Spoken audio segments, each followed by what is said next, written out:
I'm Richard Taylor. It's the 6th of December 2017. I'm here at the Wesley Methodist Church for a meeting of Cambridge's West Central Area Committee.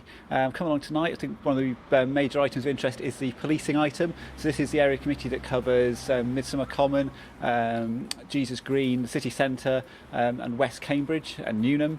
And I'm here to see what local people are saying about policing in the area, and to watch councillors hold the police to account and set the local policing priorities. Personally, if I get the opportunity to use the open forum and the public speaking slots, I want to ask about the use of police civilians to do policing in the area, particularly at Midsummer Fair earlier this year. I want to, if I can, ask about some of the graffiti on Midsummer Common, and what I'm proposing there is some smarter paintwork, so people don't really get essentially given a canvas by the council when they paint over graffiti in grey paint. I want to ask about the rights of the public and councillors to raise or to make representations at the planning committee when regulatory enforcement matters are being considered. And the other important item to raise is on the minutes of the last meeting here, a councillor said that the North Area Committee had submitted some local highways improvements, particularly relating to double yellow lines next to Mayfield School. I want to find out if that's accurate. I'm pretty sure it's not, because I've lobbied because I'd like to see the area committees actually taking decisions on local highways improvements and deciding what to ask the county council for. So I'd like to seek a correction or a clarification there. There we go, that's better. Okay, awesome. It's 3 minutes past 7 now, so I think we might start in the interests of A, efficiency, and B, going home on time. Good idea. So I have apologies for absence from, how important is it that I read out the chair's notes? I'll do a bit of it, a very quick process. I'm Councillor Lucy Nessinger and I'm the chair of this committee. Other members of the committee are scattered about the room with name plates in front of them. So we have, actually I'm not going to introduce them all, you can see who they are. James Goddard is here taking notes at the table, and other officers will join us during the meeting as is appropriate. I'll introduce them at the appropriate time. I think that will do from that. So we have apologies for absence from Councillors Ratcliffe and Councillor Scutt. I haven't heard anything from the other councillors who are not yet here. They may arrive late. We'll see. We're missing Councillors Cantrell. Cantrell will come slightly late.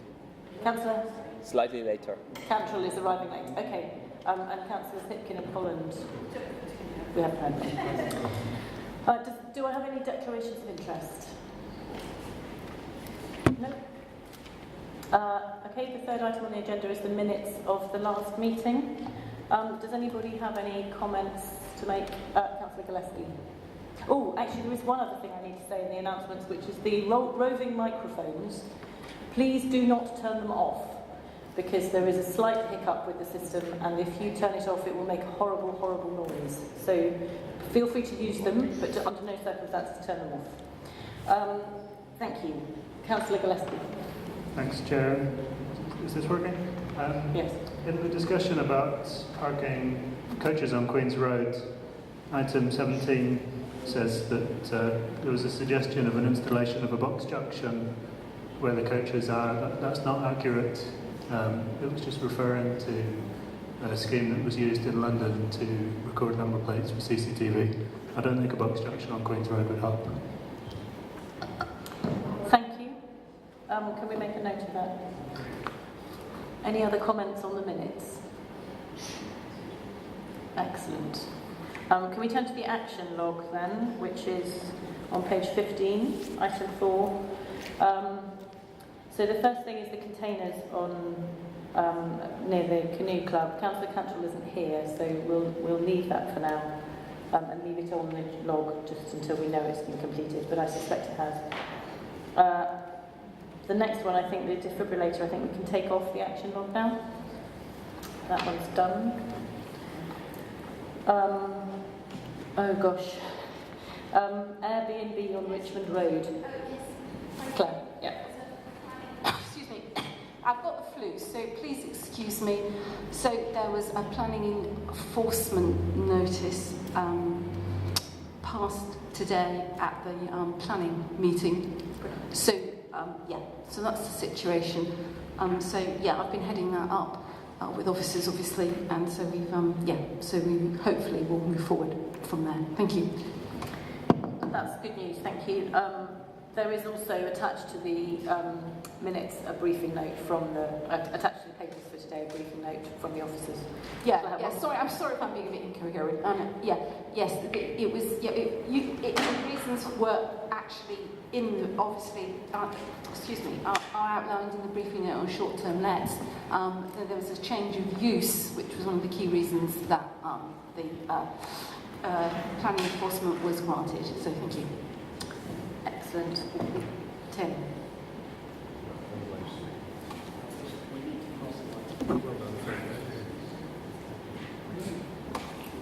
I think just to add to what Claire said, I think what happened today was a really good first step, and I think for other people that are interested in the subject for other situations around the city, the report that actually went to the planning committee today about the Richmond Road case is very important reading, because it does identify how the officers will identify situations where a change of use should be asserted, and then people should either be enforced against or make a planning application.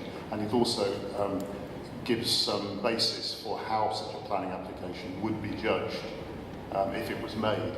So it's a very important case that has finally come forward on this, because there are several other, I think several may be an understatement, but there are other cases around the city where Airbnb or short-term lets are proving problematic, and enforcement investigations are going on. And what I would hope is that this now sort of breaks the logjam, and we can actually get some sort of broader approach to this established across the city. Yeah, I would just like to add that I think we should commend John Shuttlewood in his report, which was an excellent, clear and focused report. And as Tim said, outlines the clear reasons for the reasons of planning enforcement notice, which was primarily about change of use. And you can see in there about days of letting, sole letting and so on and so forth. So thank you. Excellent. It's really good to hear that actually after considerable pressure at this committee, the council has now taken action, and that's very encouraging. I think, given that action's happened, we can probably take this off the action log now. I have a suspicion that there may be other cases that come up in the future, but this has been a sort of trailblazing case, and with a bit of luck we'll be much clearer about how we can enforce that in the future. So thank you all very much. The next item, I think, is tree roots, which have in fact been dealt with, so that has been completed and can be taken off the action log. The Lammasland bins, I have not heard from Wendy, so that does definitely need chasing up. So can we leave that one on? And I think the final thing, we'd better leave that on until we've heard. Actually, Claire, do you know whether, or Valerie, do either of you know whether the Shelley Row grassing has been carried out now? No. You don't know? Okay, we'll leave it on until we have confirmation about whether it has been. The final one, is on homelessness. There's on page 18.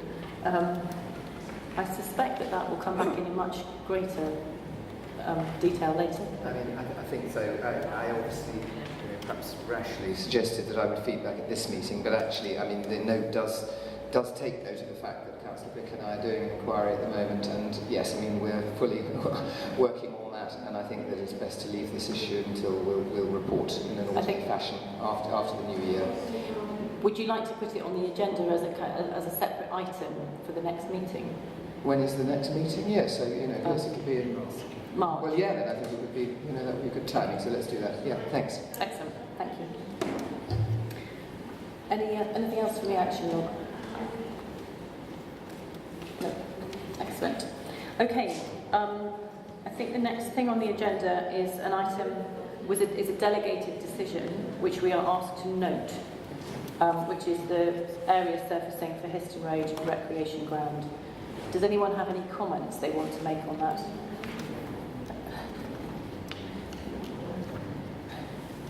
Would you like to make a comment on it? Okay.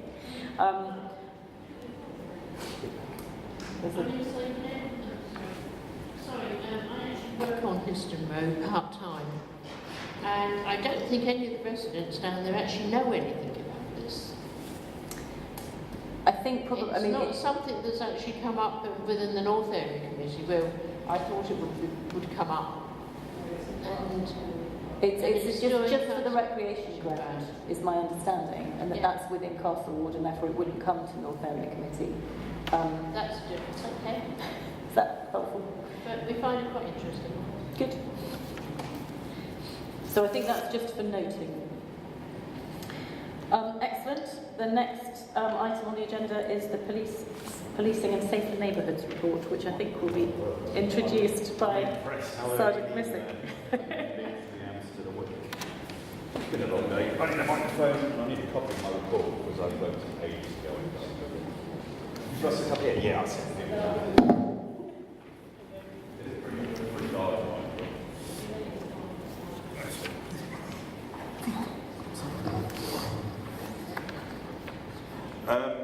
I will take the usual approach I take to this. I'm assuming that most people have read this already. Good, because I wrote it a long time ago and I can't necessarily remember what it says. The first one is street-based antisocial behaviour, which is an ongoing piece of work that's been doing. Basically, our enforcement work is targeted around specific areas or individuals. We've had some recent luck with the courts giving us criminal behaviour orders against persistent offenders. So there's a number of people who are persistently begging who have now been given a criminal behaviour order which says they can't, and enforcement work is being carried out by the team, and we've had some successes. We just need to get to the courts to agree with us occasionally. There's one case in particular where they keep giving a person a suspended sentence, and then when he breaches it, they give him a suspended sentence for a bit longer. And it's quite frustrating, but we keep chipping away here as well. There's nobody here from council. Safe Communities team is there? Not so far. No. They're bit to talk about. There's been some persistent issues around Jordan's Yard, which some work's been going on there with the car park owners and a number of people, and also Burlington Street and Fitzroy Street area, which continues to be some issues of begging around there due to the high level of footfall. I think that is having a knock-on effect to other areas around the city. But again, we target this, and again, the current situation says the work continues into the winter period. There's the risk of people involved is higher. The council provide extra provision for rust leakage during the cold weather period, which individuals are assigned to take place to by the police and the agencies supporting them. In addition, there's obviously support to the Cambridge Street Aid project. Youth-related antisocial behaviour. Again, the City Centre is working on things, works on this on a daily basis.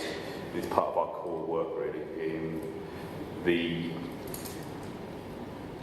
number of incidents around that have been lower than we imagined. There's been some issues around McDonald's, but we've done that, and we've had some support from our special constabulary friends who have been out and doing some patrol work for us, which has been quite nice. Again, as it says, issues have not stopped, but they are at a lower level during the time of year. So I think that's one of those historic things that happens in the city city months, as we expect. The final one is the alcohol-related violent crime disorder. Again, so we continue to work with a wide range of partners towards this issue, such as Cambridge Business Against Crime and City Council and the licensed premises themselves and their staff. We also are supported, we have, as well as the direct enforcement action which we take in the patrol work, we're carried around, supported with some of the sort of softer safeguarding work with a number of partners as well, such as Cambridge Street Pastors, who are very helpful in the nighttime economy. The licensing officer again is working in partnership with a number of the key venues to work to ensure that they're working towards some of their licensing objectives. We've had some reasons recently to call into question, for want of a better word, some of the management of some of the locations, and they've been very open to working with PC Metcalf, who's our licensing officer, to address our concerns with them. This response to these issues when the environment continues to be driven by the principles of threat, risk and harm. This broadly means that our response is based on a potential risk or threat from incident and potential harm which could happen to a person because of it. And of course, obviously, the current situation is it's only going to get better. Christmas is coming and the goose is getting fat. So it's going to be busy over the next few weeks. And our response to that has been stepped up in response to that. Again, sort of current issue, one of the main unsighted issue, which was not in one of those, is potentially it's the stuff that's been going on around off Maids Causeway with drug use and drug dealing. Some work started carrying on by my team in terms of some high visibility patrols, and we've been working with my colleagues who run our what's called our prevention team, which is best described as the enforcement arm of my department, to look at some work around there. I think that's the end of that part. Does anyone have any questions? Oh my word, popularity around. Okay, let's take Councillor Hobbs first. PC Music, it's just Sergeant Wishing, sorry. Sergeant, I'm Thank you. so sorry. That's all right. Hierarchies. I know. They were really hard. Okay. Sergeant. Happy to call you Sergeant. Thank you. But first of all, to say thank you for your response and your officer's response to my concern about the early lorry movements on Mount Pleasant site on the Madingley Road, and my concern about the safety to cyclists. So first of all, thank you for responding to that so rapidly. And secondly, I wasn't sure who to contact. The other night I was at Aldi on the Histon Road, Tuesday. It's my local corner shop. And just a woman asking for money from people coming out. I don't know the manager there. I might, get to know him and mention it to him. But what is your advice for? It's really residents, local people who are using the shops who are concerned. What do you do? I suppose realistically, that's okay. I'll press my button. That's an extension of the work that takes place in the city centre around rough sleeping and begging. What I would suggest, well, the example is, as I said previously, our work is around targeting. It's around being in the right place at the right time. There is more work going on in the city, West Central area, than possibly my team can get to. So what we need to have is an understanding of what's happening and where it's happening. So if you go to that shop on a Tuesday at 5 o'clock, and every day you go on a Tuesday at 5 o'clock, that person is there, let us know. I don't know if anyone has had reason to go onto the Force website in the last couple of months. It's had a nice refit. I don't know how much money it cost us, but it looks very smart now. You can report all kinds of different things on the Royal Force website. You can go on there, you can report antisocial behaviour, you can report crime, you can report road traffic collisions on there. And that's a really quite a useful way of passing that information. So my advice would be is either phone 101, and I'm not going to get into that. I know it's quite challenging to be on the phone for a long time, and we're all busy people.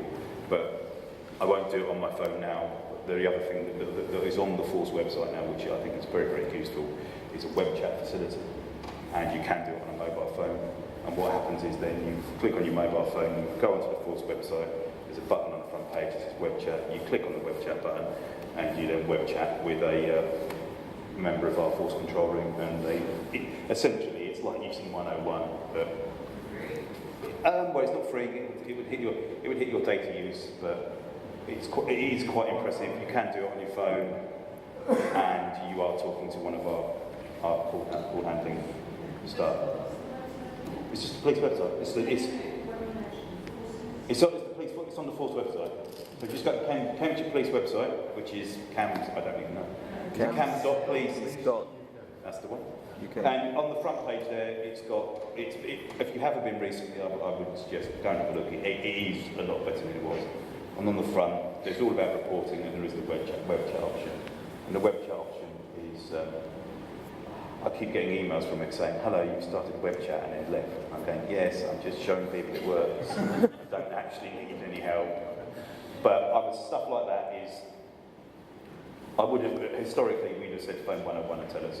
But I appreciate how much of a time involved in that is. But phone, use the web chat, support social behaviour. And basically what happens is it goes into our web comms department, and on a morning they send me the email, and it lands with me and my team. So the web chat stuff, I think I'm amazed we're not promoting more, because it is a really impressive piece of work. And whoever did it deserves a pat on the back for getting me more work.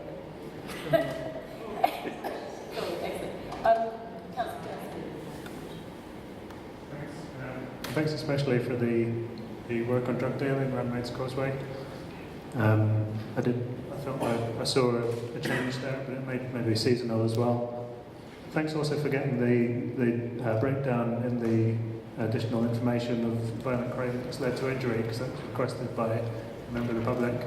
I think it is useful to see. I feel as if there's been a lot of road traffic collisions leading to injury, but I don't know how many of those have been caused by criminal or dangerous driving. Is there a reason why that can't be included in the stats? Because that would be quite interesting to see as well. And a second question is about the 50 new police that were mentioned in the newspaper coming next year. Cambridge News, if they got that completely wrong. I don't know, I don't hire people. The honest answer is that's above my pay grade. I'd love to have a bigger team, because I can basically, everyone likes a nice big empire, don't they? The bigger my empire, the more fun I could have. I know I'm being slightly flippant, and I apologise for that. I honestly don't know. I know there's a thing happening called the local policing review at the moment. I know because I'm stuck in the middle of that, and that may well have been what's written in the paper, and the organisation is going to go a fairly fundamental change.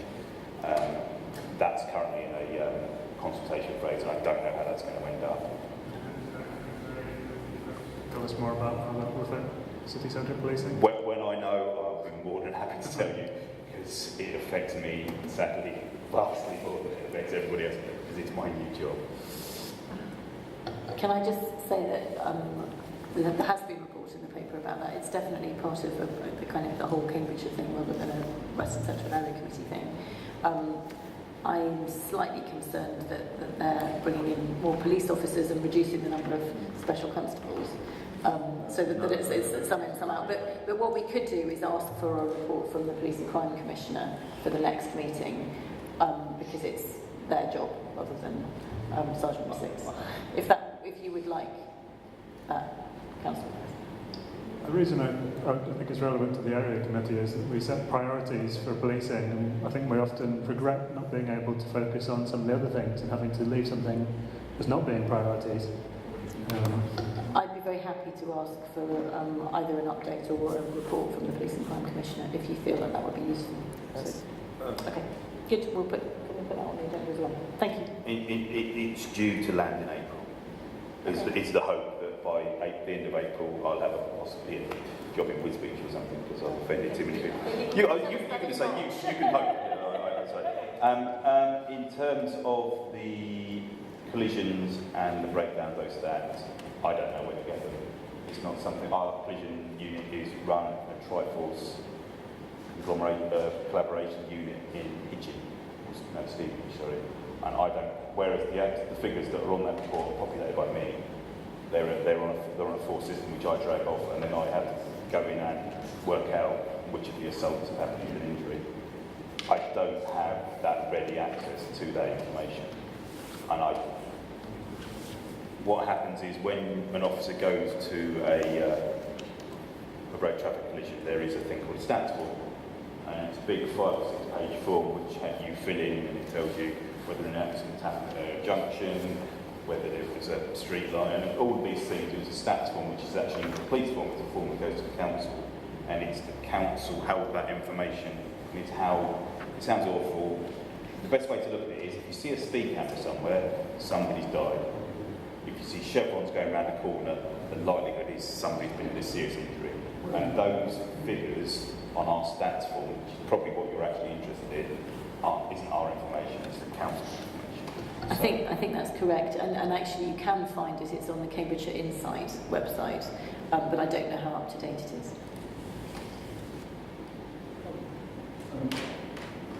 The couple of points I wanted to raise which aren't related. One is on rough sleeping, where I regularly go down Fitzroy Street about 11:30 at night, and there's been repeated instances of rough sleeping, although not as many in the last day or two as it was a week or two ago, in various shop doorways along there. I presume authorities are aware of this. They're trying to assist individuals to get more suitable accommodation, but it is worrying that it keeps going on, particularly with the cold weather coming up in the next day or two. But the other point was on the statistics, where the rather baleful figure on cycle theft does actually make me wonder if some action, not by the police, but by the council, is required here. Because I've noticed that the works at Holy Trinity have been completed a little time ago, but the significant amount of cycle parking outside it has still not been restored. Last time I looked, has it now gone back in the last week?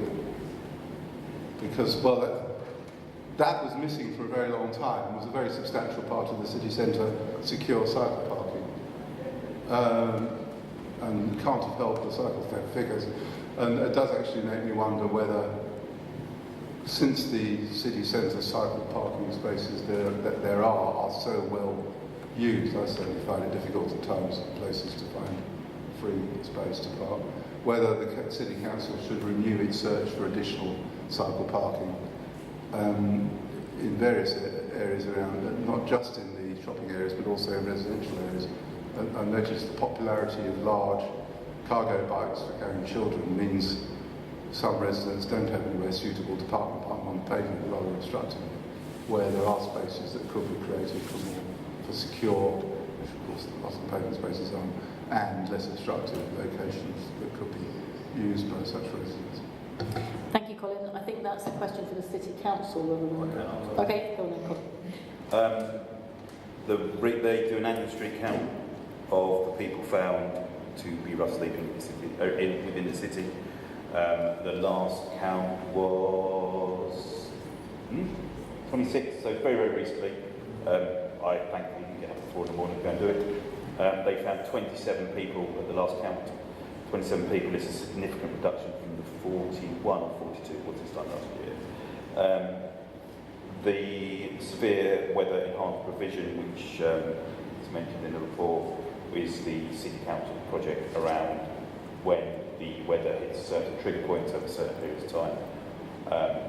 Increased provision is out for people who are inappropriately housed, is the technical phrase I like, rather than rough sleeping. It's because it's aimed at people who are potentially sleeping on friends' floors or in their cars. So people who are inappropriately housed, it's there, and they are told. There are a number of people who, for want of a better word, refuse to use it. So the fact that people are still out is not because the help is not being offered to them. It is a case that they are refusing to take the help that's offered to them, and quite frequently speaking to the street outreach team in a rather impolite way. So there are people out there, they do know, the outreach team does know where they are and is engaging with them on a fairly regular basis. So, and if my team can pick them up, we'll probably be telling them where they are. Thank you. Tim? Yeah, I just wanted to say something about the cycling, because cycle thefts, because I agree with what Colin has just said, that the numbers that we're looking at here, so I'm gravitated towards the Market Ward ones, but they're sort of replicated and included in the area-wide ones. So if you're comparing, and this is very seasonal, I think we've all been used to seeing this varying with the start of the academic year, but so the appropriate comparison, I think, is between the same time last year and looking at the market ward, that's a 35% increase. And I do recall we had a conversation about this at the last time you came along, and it's sort of not helped to see the figure getting this much worse. And I recall that in the past the police have put some effort into particular techniques of catching cycle thieves, and they've done so with some success, and as a result the number of thefts did come down appreciably. And it just seems that that the impact of that has now been eroded, and we're getting back to where we were, maybe even worse. I don't know, I haven't got the numbers in front of me, but I would hope that you would be open to considering that as a priority based on these numbers. Well, when we finish going through the books, thank you. There are 6 recommendations over page, and if you look at number 6, it's page 34. Number 6, it's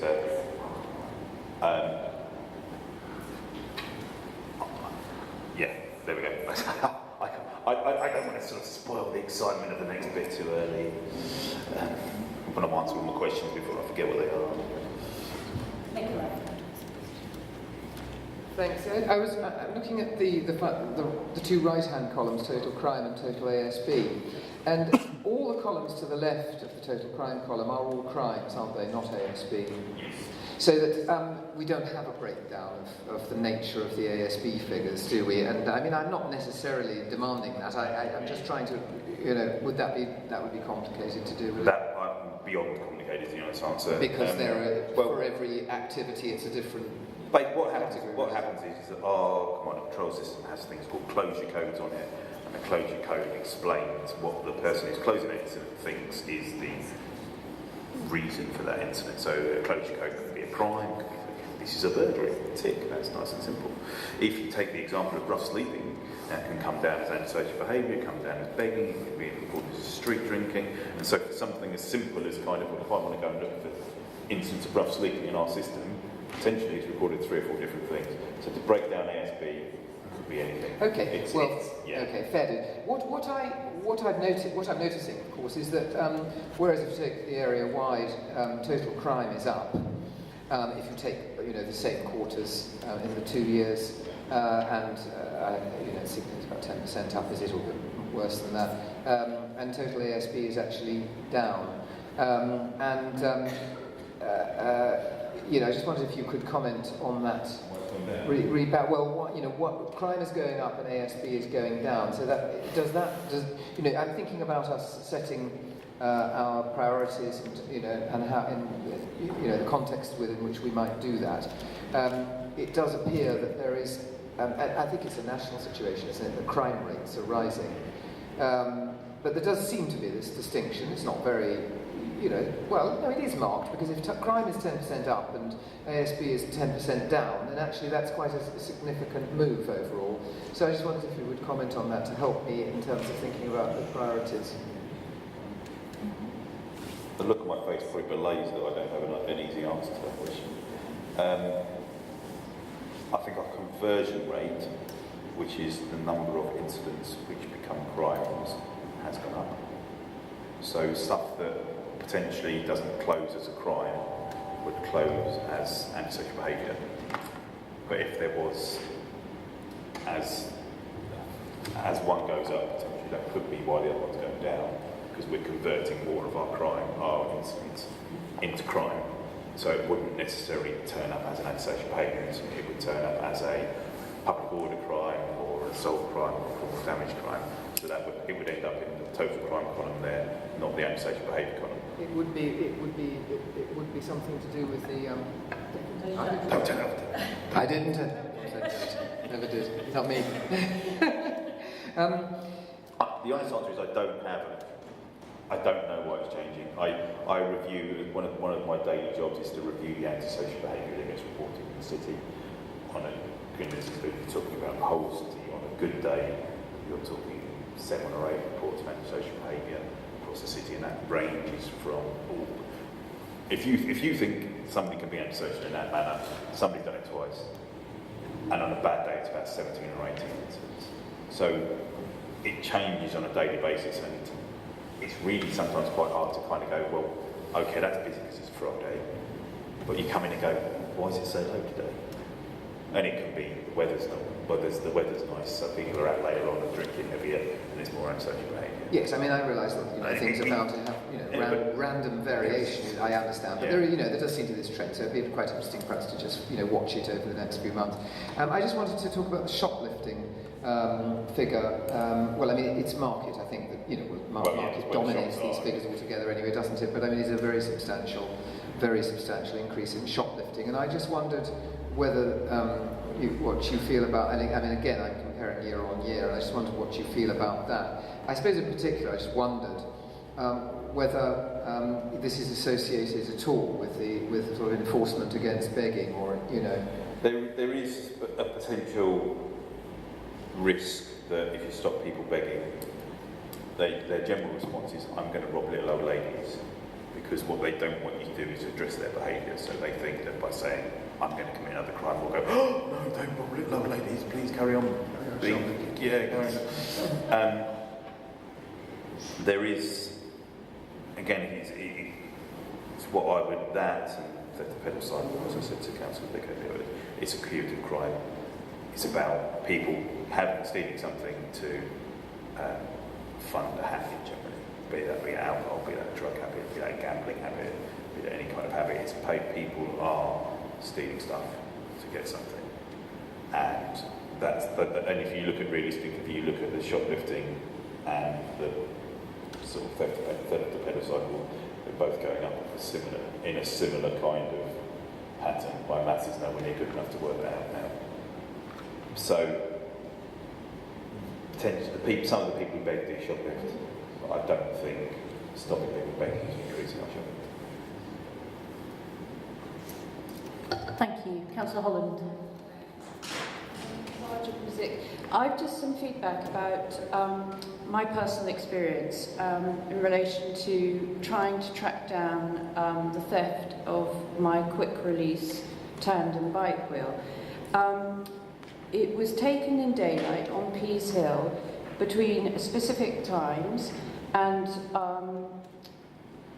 I phoned 101, and I was told the area was covered by CCTV, which is based in Huntingdon, and I could not go. I was perfectly prepared to go and view it, but obviously, because of data security, it requires a police officer to view the CCTV.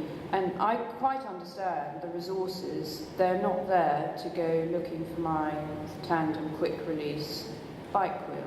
However, I'm just wondering, is there any way you could bring this to the attention of the police commissioner, if there could be something done so that we actually get use of the, I don't know, maybe millions of pounds spent on CCTV? Sorry, just to finish, to relate back to bike theft, if somehow we could get someone other than a police officer or someone permanently employed to look at that, we might be able to reduce the figures on cycle theft, and I wouldn't have had to pay £98 to replace my bike wheel.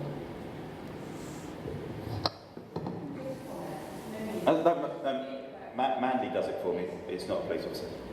Basically, what happens is the force has a policy around when we won't review CCTV. If it falls within the period of time we do review CCTV, Mandy once a week drives to Huntingdon with a long list of CCTV to review, reviews all the CCTV, and actions, what can be actioned, what doesn't. So thankfully I don't have to sacrifice any of my police officers for that treacherous stretch of road down the A14. So it basically, rather than me going one day and then somebody else going the next day, it's managed. We have our crime system has a allocation queue for our CCTV tasking, and it's all done. kind of relatively effectively through there. That is not a question I can answer. I'm not getting into that one because I don't work for the City Council and I don't run a CCTV, so it's not appropriate for me to comment on that one. Richard.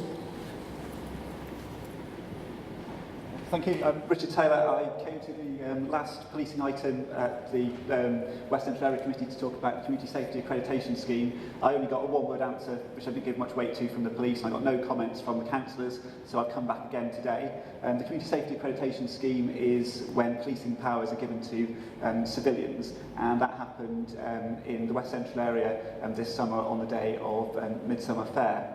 Now, I think this is an important matter because of it impacts the reputation of policing. I think someone dressed in the uniform like the sergeant is tonight, I think people have a lot of respect for. If we start giving policing powers to security guards, I think we then risk losing that respect, and we risk making it more difficult to police the city.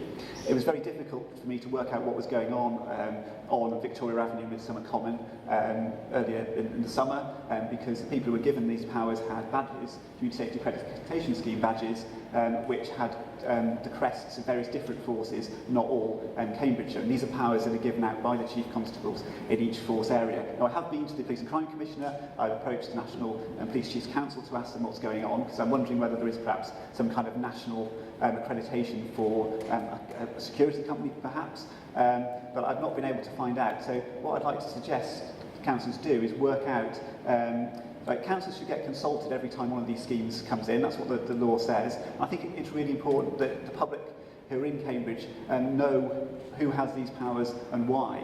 It's also important now, I think, because the Police and Crime Commission is really keen on using these more in Peterborough. We've got lots more people have been recently given these powers, and we've also seen an uptick in the number of, we've got them in Addenbrooke's as well. We've now got 60 people with these powers in Addenbrooke's. So the only time I've seen them in the West Central Area Committee is in relation to Midsummer Fair, but I think I'd like to have more transparency over how councillors are dealing with this when they're consulted, and what the arrangements are. What should these people be wearing to identify themselves? So just to check, is this mostly a question for councillors rather than a question for Sergeant Missick? Which is fine, I'm just checking. Yeah, well, I thought particularly as a lot of you are Liberal Democrats standing on the civil liberties platform, then this would get right to the core of who has the powers of policing in our society. I'm perfectly happy for, I think we won't ask this of Councillor Missick because I think it's not his responsibility, but I'm perfectly happy for us to have a brief discussion about it. We will then go back, I think, to the priorities. Do any other councillors want to say anything before I do? Tim? I certainly have never been consulted myself, and I'm not aware that consultation has happened in the City Council. I may be wrong about that, but I think it would require us to understand how the accreditation process is arrived at, and how that apparent duty to consult is discharged. But I'm not aware of City Councillors being asked about that at all. I agree. I don't ever recall having been asked about it, and I think it is a relevant issue if we are obliged. If they are obliged to consult us and they haven't done, that's not helpful. I think the point you raise about it ought to be very clear who is being given these responsibilities and why. So I think that's an absolutely legitimate thing for us as councillors to take away and ask questions about. So thank you for your question. James, could we add that to the action log?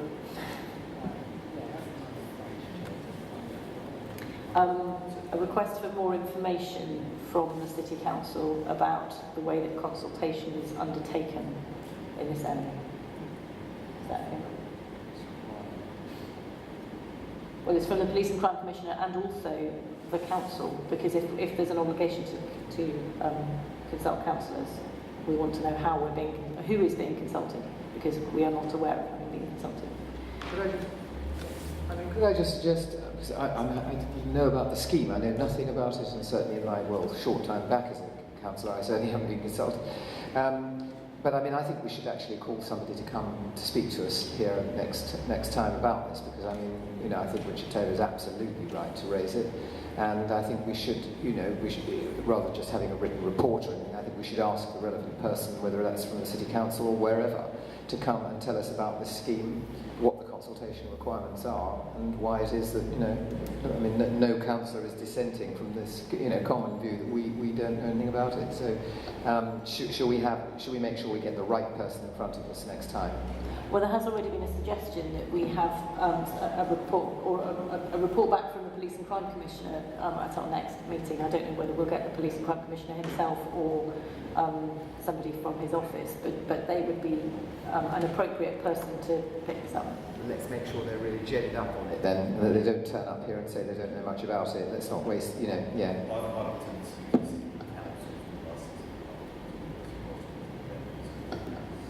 Okay, did you get that, James? That was a suggestion that the licensing department may be involved in it, which would slightly surprise me. Yeah, I've certainly not heard of that. Councillor Gehring, who's on licensing, doesn't. Anyway, we will investigate. We will investigate. Thank you for the question. I suggest that we now go back to the priority setting. We've got 6. No, we have 6 priorities on our papers. They are antisocial behaviour, nighttime economy, Maids Causeway drug issues, non-dwelling burglary, road safety and other acquisitive crime. I think from the discussion that we've had so far, there's quite a lot of concern about the rise in cycle safety in particular. Sergeant Missick has suggested that comes under other acquisitive crime. Sorry, cycle theft. I don't know whether, I mean, I think that we've had a discussion about it. I think we might want to note that we have particular concerns about cycle theft. Tim, and then Nicola. I agree with that, Chair. I wanted to speak about advocate the inclusion of the item 3 that's on that list, which is described as Maids Causeway drug issues.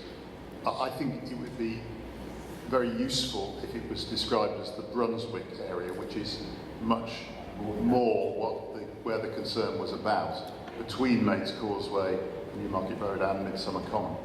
And although, as Oscar said, that people are reporting a decline in what they were seeing earlier in the autumn, the actual actions that were agreed at a meeting that was held with residents a month or so ago, not all of those actions have been implemented yet, and they involve City Council, County Council, as well as the police.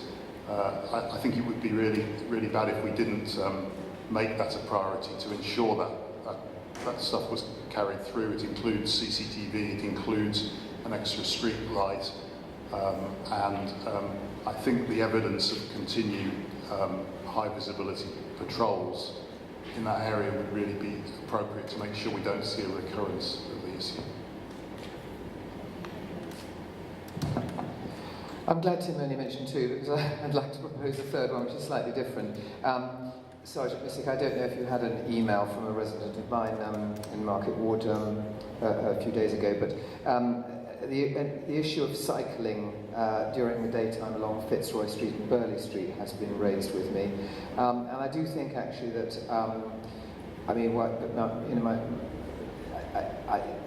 for me, any sort of attempt to reduce anything which reduces the rate of cycling in the city is, highly regrettable and not to be gone for. But nevertheless, we want responsible cycle riding,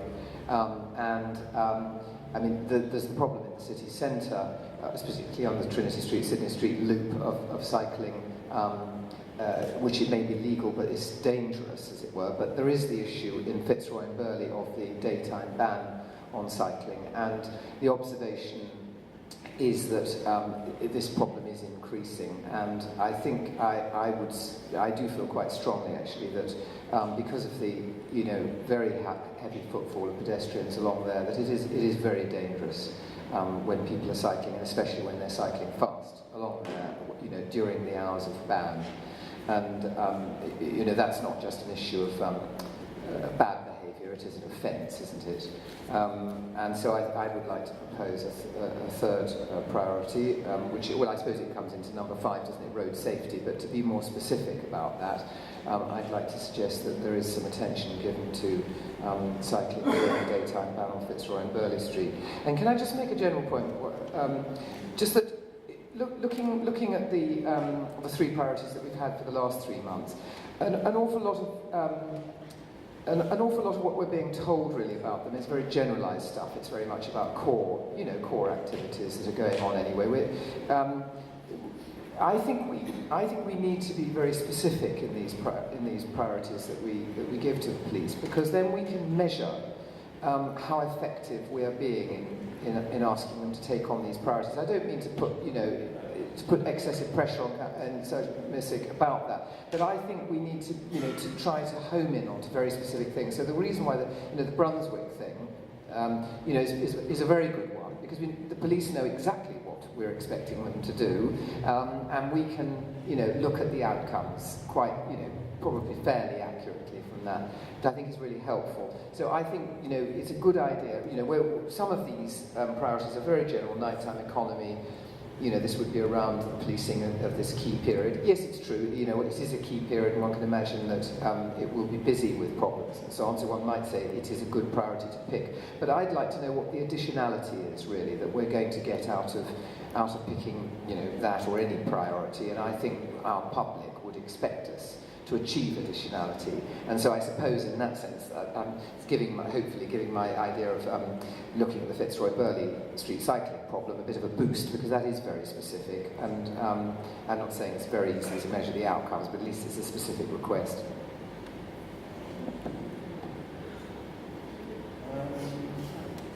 I think when the change in the panel setting, the priority settings, instigated by now former inspector, who's now moved on to something else, the idea was it's around what we would do on top of ordinary business. Because realistically, my team of officers is massive, but they are busy, and they are busy every day. It is about sitting there and saying, okay, on top of our day-to-day business, we will do this as extra. And I think Councillor Bick said it right. I kind of nodded at what he says around, actually, to me, and I take the Brunswick Mates Causeway, it's just the biggest road I can think of nearby. It's an issue that is happening, it's an issue which we are addressing, but by us sitting there and saying, actually, this is I've been asked to address this by the councillors and then vicariously by the population of West Central. When I go and talk to other people in this organisation, it gives me some weight to stand around and say, I ain't just woken up this morning and decided that I want to go and do this. Actually, this is why I want to go and do this. And what happens is, I have a weekly meeting with my entire team, which is many things and fairly raucous at times, but it's an opportunity to hold to account my staff about what they're doing. So to sit there and the argument is, we sit there and go, okay, what have you done about this? What have you done about that? And it is around it being the report being quite broad stroke is, and I make no apology for that, because for me to sit here and write a massively detailed report for you around absolutely everything my team has done over the last every 6 months, isn't it? Roughly every three would probably be too big for you to read and not particularly interesting. What I will say, and I know Councillor Bick has been, we do have our meeting on a Monday, and I have no objection if any of the councillors want to come and sit in it, but you have to bring biscuits. We must have to work on this. I'm just going to say very quickly on that particular issue. Personally, I think that road safety is a good priority for us to have this time, but I would be a little concerned about us making it too specific to just that area, because there are certainly other parts of the Western Central area where there are serious road safety issues. One that definitely leaps to mind is the Silver Street, Queen's Road junction. I think there are a number of places, and I think it shouldn't just be directed at cyclists who can be dangerous, but also a number of other road users who can be dangerous. So I agree that I think that probably should be one of our priorities, but I wouldn't want to make it too specific, and if it's not specific, it's hard to measure. So I've got, lots of hands. I was just going to say one thing about that, and I agree with what you were saying, Chair, is I have done this for a while, and I don't like taking road safety if it is aiming at one part of the road usage. Road safety, to me, is around appropriate and realistic road usage of everybody on the road. Because I think the problem is if we sit here and say, I'm targeting cyclists,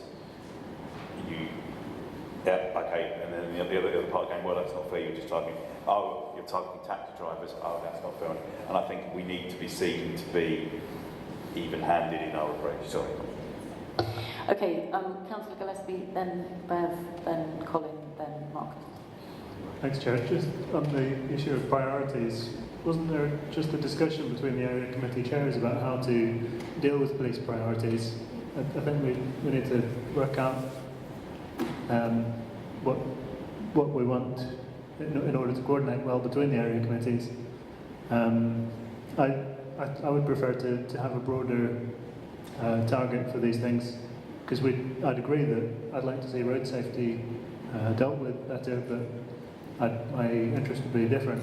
I'm concerned about vehicles pulling out of Drummer Street without looking, East Road junctions being used unsafely, box junctions being ignored, and the fact that we've decided not to implement Operation Closed Paths is really worrying, because I'm seeing such bad driving when cars are driving near cyclists.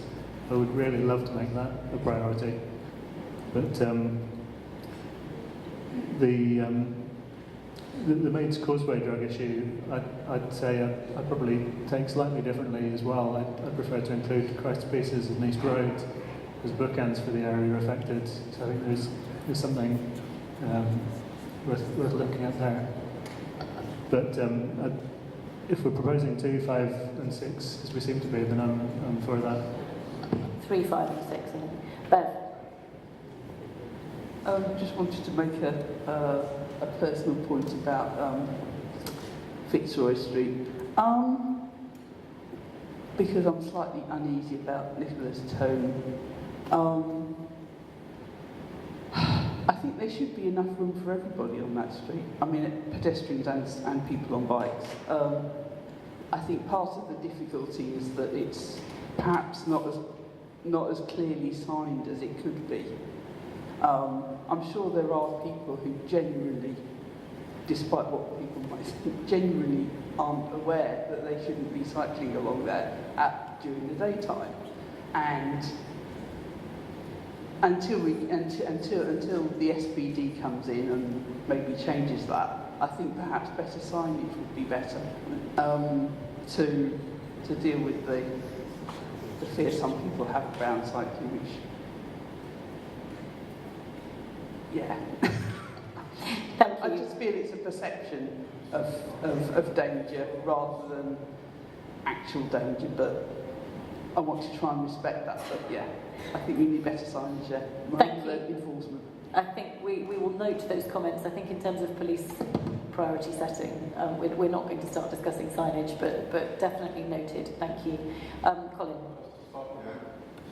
Slightly amplify that last point, I was also glad to see these SPD envisaging common sense again and taking that silly ban off Fitzroy and Burley Street that survived when the city centre one was removed. But just to remind people that cyclists don't go through there, they go through roads like Newmarket Road, where somebody was killed last week, just to show you the comparison of safety we're talking about. Thank you. Ooh, thank you, Colin. Marcus. Yeah, I wanted to make a pitch to include the... Oh, sorry. I wanted to make a pitch for the other acquisitive crime, specifically including cycle. I mentioned it in the summer that I think there's lots of organized crime involved in cycle theft, especially in the city. And I think it's the numbers show that we haven't made any progress since the summer. So I would really like to see, especially cycle theft, as a priority. Okay, thank you. I think in that case, I have not heard anybody disagree that our three priorities ought to be drug issues in the Brunswick, Maids Causeway, Christ's Pieces area, road safety and other acquisitive crime with a particular focus on cycle theft. Sorry, I can't say that this evening. And I still can't see any disagreement from that. So can we take those as our priorities, please? Excellent. Thank you very much, Sergeant Messick. See you in 6 months. We'll look forward to it. Okay. The next thing on our agenda is the environmental improvements scheme. It's slightly unusual to have so much of this before we have open forum and the other items. So I don't know. John is here. Can we really try and whiz through this quite quickly so that we can get on to open forum and the Greater Cambridge Partnership, which I think the members of the public are more likely to be here for. Alternatively, we could, if anybody really objects, we could take it at the end of the meeting. But I think my preference is to stick to the agenda and just try and do it really fast. Okay, thank you, John.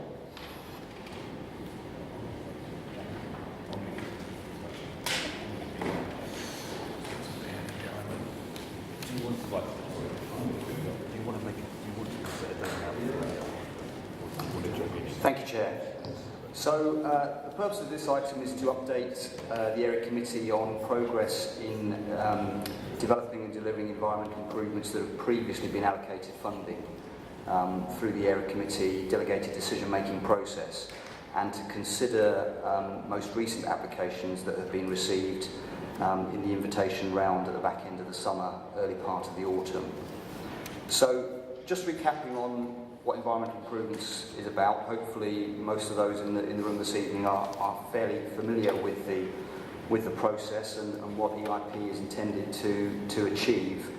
I think hopefully set out in the appendix is a good summary of projects that have been taken on in the last 5 years or so, and most of those have been delivered successfully.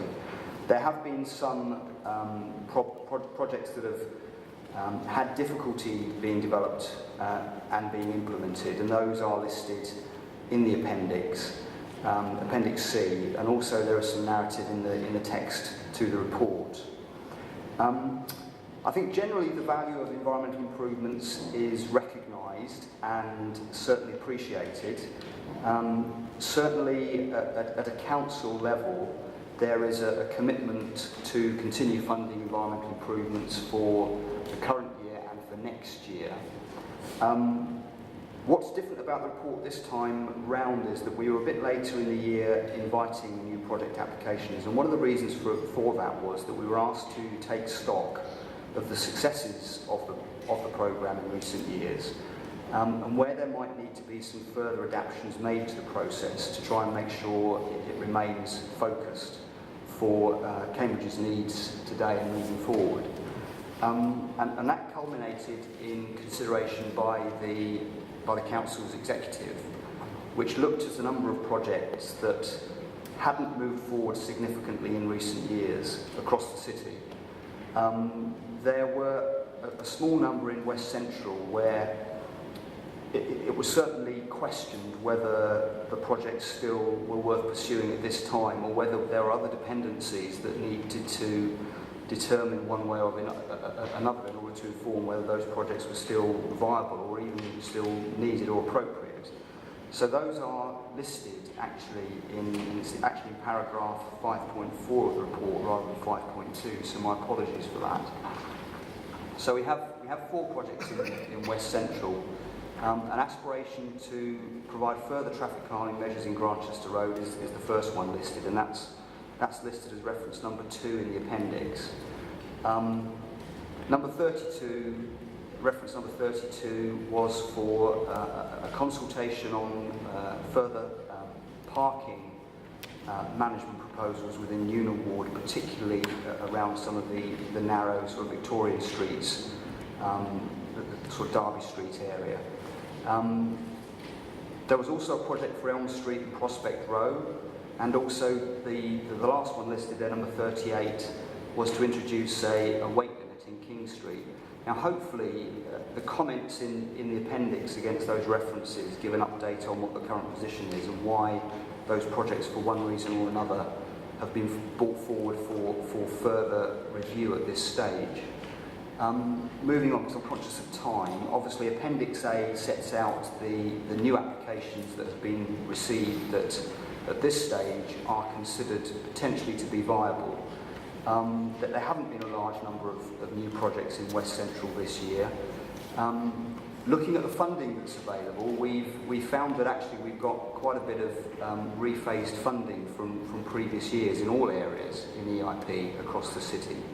And the amount still available in West Central is quite large. So when this year's new budget allocation is added to that, we've actually got a very, very generous budget in West Central. And this was one of the things that the council's executive was keen to review, just in terms of budget setting for future years, was whether the investment that was being made in environmental improvements was one, needed, and B, being fully utilised. So I think what I would say is that there is scrutiny over the value of the programme. There would appear to be a good level of commitment to forward investment beyond 18-19. But I think what we perhaps do need to do is review again the focus of environmental improvements and quite how we target the projects and deliver the projects to make sure that they are fit for today's needs. So Appendix A sets out those projects that at this stage have come forward as new applications.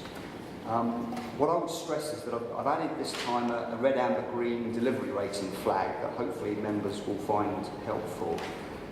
So those that are listed as green at this stage are things that we anticipate that if Area Committee were to support them as priorities, we could crack on and get delivering on fairly swiftly and deliver within a relatively short time frame. Those that are amber have some further dependencies, whether that might be around other agencies that we work with, for instance County Council Highways. So those are slightly higher risk, if you like, but I think we're still fairly confident that we will be able to make progress with those and that they are achievable. The ones marked red or red amber, I think anything marked red I wouldn't be recommending to you at this stage was in a position to proceed. But there are a number there, WC 4, 5 and 6 and 7 actually, which are marked as red amber, which are applications which we think could be viable at this stage. But in some instances, we don't think that financial allocation should be made to those projects until we've had a bit of time and opportunity to investigate some of the implications that those suggestions raise in a bit more detail. Now, just looking at the recommendation, one of those is that because of the overall level of budget available within West Central area and the fairly low value of the bids that we consider, the new applications that we consider to be viable at this stage, that we actually run a further application opportunity early in 2018 to see if we can flesh out and encourage a few more bids. There have been a number of suggestions that have come forward that aren't actually captured in Appendix A. I can think of one from Councillor Gillespie for fountains, I think, on Christ Pieces, which I think needs a bit more investigation in addition to the one for Lammersland. So there may well be other projects that have been suggested in the past but haven't come forward as yet as full applications that we might want to try and consider encouraging and promoting, Chair, I think, moving forward. So I think at that point I'll wrap up for any questions that anybody has and just refer you to the recommendations in the paper on page 35, please. Okay, Marcus. Thank you very much for the... It will work. It will work. Okay, sorry. Thank you very much for the reports and the update. I'm still not entirely clear how you come up with the green, amber, and red ratings, what your criteria are. But I'd like to underline that I think a water fountain in a public park is not impossible to deliver.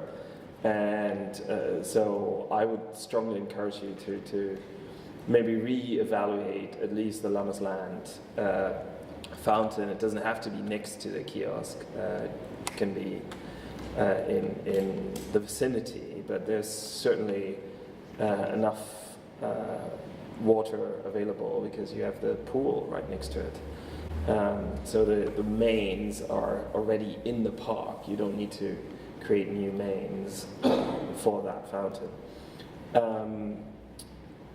I also strongly believe that the cycle parking in Derby and Hardwick Street is a really good idea. There is a lack of cycle parking for the local shops area, and every morning there are bicycles left all over the place. I appreciate that there are other highway constellations and considerations that need to be evaluated, but I think it's worth pursuing. Thank you. Rod, then Mary-Louise.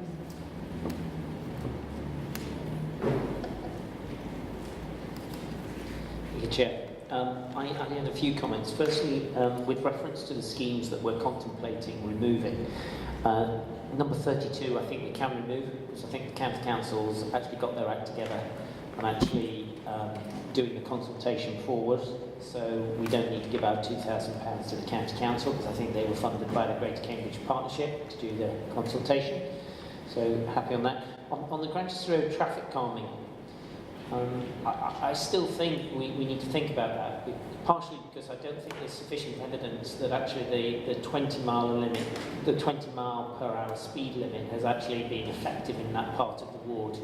There's still a lot of rat running through to Trumpington Road. So that was in relation to that. Just in terms of a general observation on the spend, I think one of the things that we have benefited from in the ward is Section 106 spend. For example, the tennis courts, for example, various other things. And as a result of that, I think EIP spend hasn't been as material as it may have been.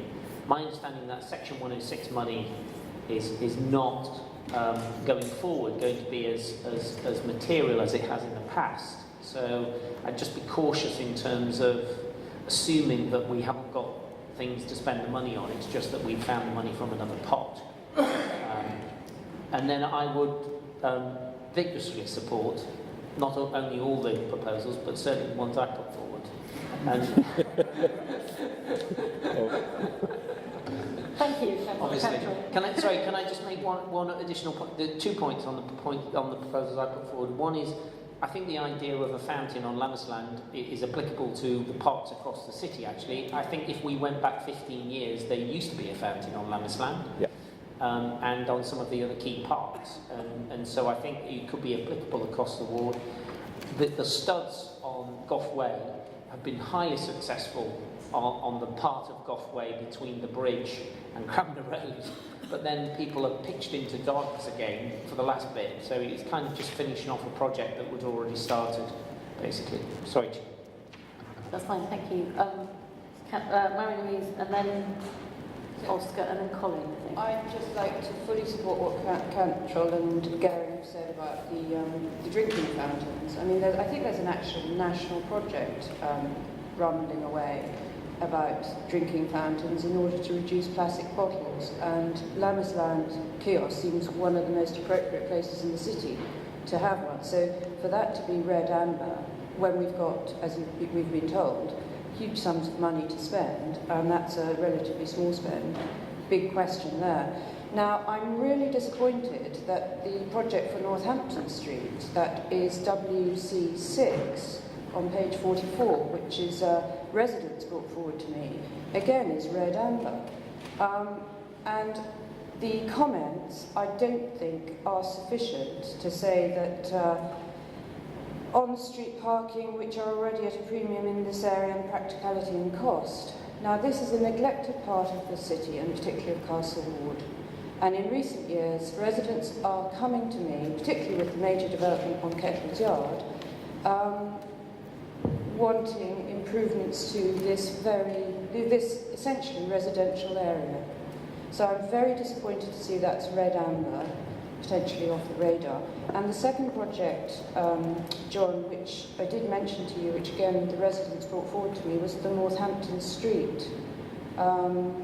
2 years they've put up with the Kettle's Yard redevelopment of that, and that green open space has been covered in construction lorries, and as you know, I won't go into all the detail, but I mean, to have residents coming forward to you with a proposal which says, look, for the last 2 years, people have managed without that pathway, can we not extend that green space and improve that area, make it a more friendly area rather than a pathway for traffic. So that one isn't there. And I think I've mentioned I've asked for studs on Euston Road Rec, not on the list. And as a pedantic point, which we've had an email correspondence about, the word promoted by, I mean, can we say proposed by in future? Because we all go around promoting these very projects because residents come to us asking us about things, delays, things that aren't quite right. So I think all councillors all sitting councillors are involved in promoting these projects once they are implemented, and perhaps, I'm being a bit pedantic, but perhaps that would be more accurate to say proposed by. Thanks. Thank you. Councillor Gillespie. And then Tim, and then I'm going to sum up. Thanks, Chair. I've been trying to take a project forward with water fountains for over a year. I asked the full council last year if water fountains could help to reduce waste from plastic water bottles being thrown away into bins. If people could bring their own bottle and refill it, then there would be much less waste. Councillor Roberts at the time was up for this, and I spoke to the strategic director who said that she would look into it. And I got agreement from friends groups, representatives for Christ's Pieces, Jesus Green and Midsummer Common. I think they'd all be suitable, pending surveys of where the pipes are and so on. It just hasn't moved forward because there's been so many other priorities. But if the committee did lend their support to this project, then perhaps it could be researched as a potential strategic plan for the city. There is this app called Refill, made by Ctte, which shows you registered refill points on a real-time map, and you can get businesses to offer to refill bottles during their opening hours as well.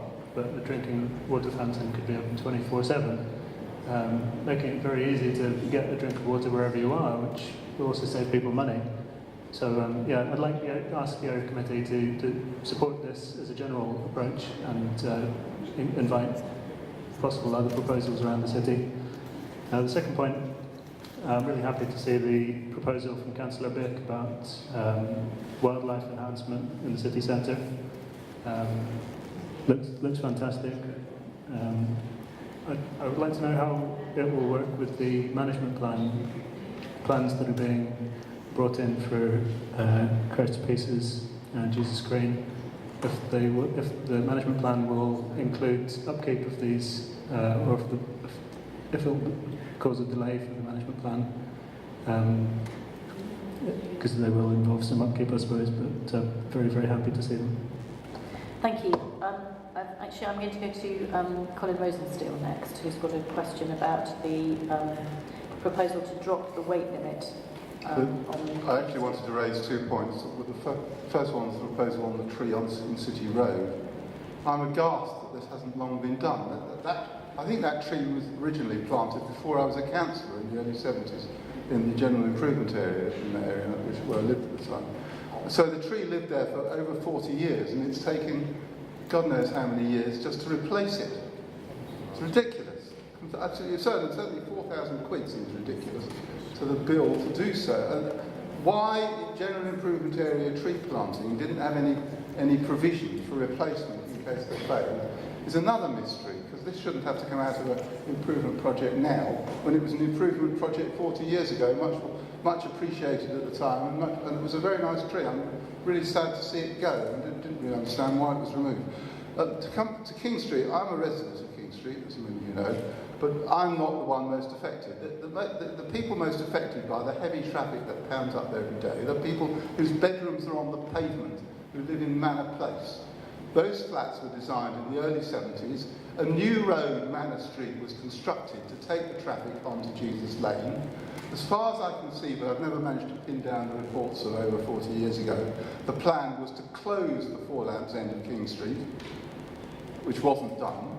And there is a sign that says all routes for heavy vehicles, which is largely ignored by lorry drivers, and the ones I talk to don't even understand what it means, which is absolutely disgraceful. Those people are allowed to drive HGVs without understanding the signs that apply to them, frankly. But there was an idea of changing the priorities on the junction with Manor Street to at least coax the traffic to turn left into it from King Street, which the County Council vetoed without any council involvement, as far as I can see. And the weight limit was the next suggestion to try and get... I mean, I see them thundering past my window every day, these heavy vehicles ignoring the signs. But say, I'm not the one worst affected. It's the people who are sitting rooms and bedrooms right on the street, designed for a street that was intended to be a lot quieter than it is now, because of other measures that were never carried through. So the City Council as a planning authority and the Highway Authority subsequently have failed those residents badly for the last 40 years, and it's continuing to get worse because the vehicles serving the city centre get bigger and bigger. Thank you, Colin. Tim was next. Yes, I wanted to ask John about the comment in the report at 5.3, which says, it has become clear that moving forward environmental improvements might be better focused towards achieving broad corporate and service objectives. So it's a very bureaucratic sentence, but sounds to me quite ominous, because the purpose of this programme is to bring forward suggestions that people in countless different environments across the city believe would make their neighbourhoods better. And I think that's rather threatened by this relationship to corporate and service objectives. It sounds as if someone thinks the public and we are not doing what the council administration wants. And really it's the other way round. This whole programme is the other way round, and it should be the other way round. I think if there is an issue about the programme, to me it's embodied in this very good report I think we've got today, but which we haven't had for a long time. It absolutely astounds me that we discover through this report that we have £100,000 that's unallocated. It's not something that we've been reminded of and been made aware of. Each year it's presumably been accumulating. And I don't think that the fact that it exists, or that officers have found out it exists, implies that there are not the ideas and improvements that people want to make. In fact, I recall over the last few years fiercely fought arguments about how we could squeeze in everyone's ideas to what we thought the money was available. And it seems all along there was probably more. I think that's one thing. We do need better reporting if we're going to sort of cut our cloth according to what's available. And the second is, I think it's about speed of delivery, because it seems, as a member participating in this process, that it takes an inordinate amount of time for the delivery of things which don't carry many surprises behind them. And I point to the one that's item 45 on the list, which was to put an extra light onto Parker's Piece. That is a particularly dangerous corner of Parker's Piece, which where there can easily be cycle collisions because there are two paths that cross near the public toilets. And initially this was raised, and I was assured by Alistair Wilson that this could be done out of money that was already available without environment improvement money. Then that didn't happen, so I proposed it as an environmental improvement project. And I think we're facing now the third dark winter without what ought to be quite an easy improvement after the, I think, quite considerable success of the lighting scheme for the rest of Parker's Piece, causing no issue about heritage fit and everything like that to be called in question. The solution is one that ought to have been implemented before now, and I think that saps members' energy on this whole subject and also disillusions the public in bringing forward to us ideas if they see that the ideas that they brought in the past simply take an age to actually be installed. And I would like to say on a point of detail that one of the questions about the schemes which appear to be part done and there's a question mark over them, the one in Elm Street is one that I think ward councillors informed officers over a year ago that there was no settled view that came forward from residents when we carried out the survey that was paid for, and so we did not believe that should proceed, and I don't think that that has changed, and so I'm kind of surprised to see the question being asked again today. Further to that, would commend the two projects that are in my name on biodiversity improvements in the green open spaces. This is a wonderful area for symbolising what can be done in green open spaces in the heart of a city. And there are great ideas that have been shared with me by Guy Belcher, the ecology officer, who is also involved in the management plans of those open spaces. So I don't think we need to fear any lack of suitability. But these are also things that will involve residents, will involve voluntary groups, and I think would be a wonderful way of showing kind of how the city, even at quite a small scale level, can kind of respond to lack of biodiversity in urban environments. And the other one, the tree pit in City Road, which Colin Rosensteel has commented on, I think he's exaggerating a little bit there because the tree disappeared only since last winter. A commitment was made by officers to replace it, and that I think officers are prepared to do. The issue is for the environmental improvement bid is not about the tree, it's about the pit. The pit is the factor in the replanting of a tree which will enable it to last longer than the last one did in the environment, which is quite an arid one in the middle of a street. And so the council does have existing money to replace trees one for one now as a result of changes in the last budget.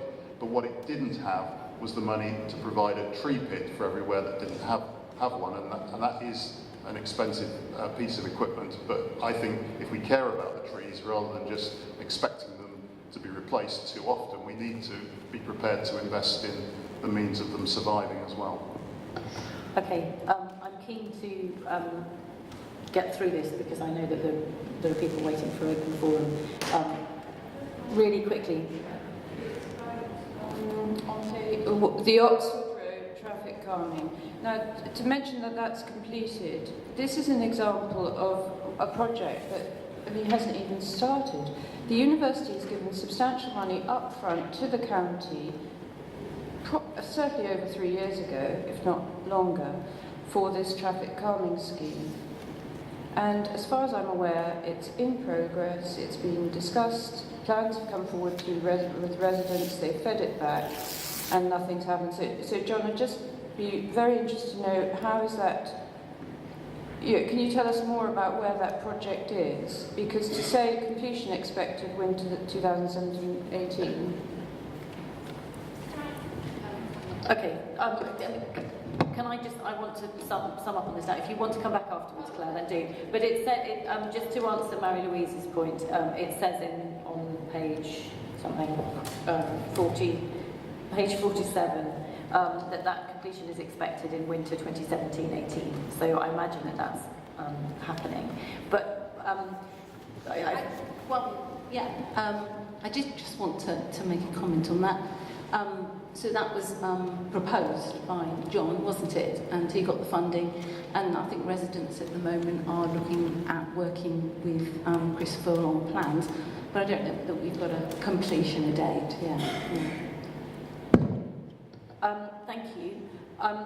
In the discussion that we've had, I think that there were various things we were asked to do. We were asked on page 38 to make decisions about those projects. Two of those, 32 and 36, ward councillors have suggested that they be dropped.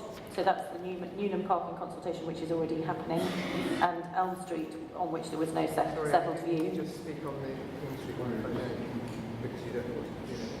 Can I just finish, and then you can if you need to, Nicola. The other two on that page, Rochester Road traffic calming and the King Street weight limit, I would suggest that we need to really find conclusively from the County Council whether those are going to be possible.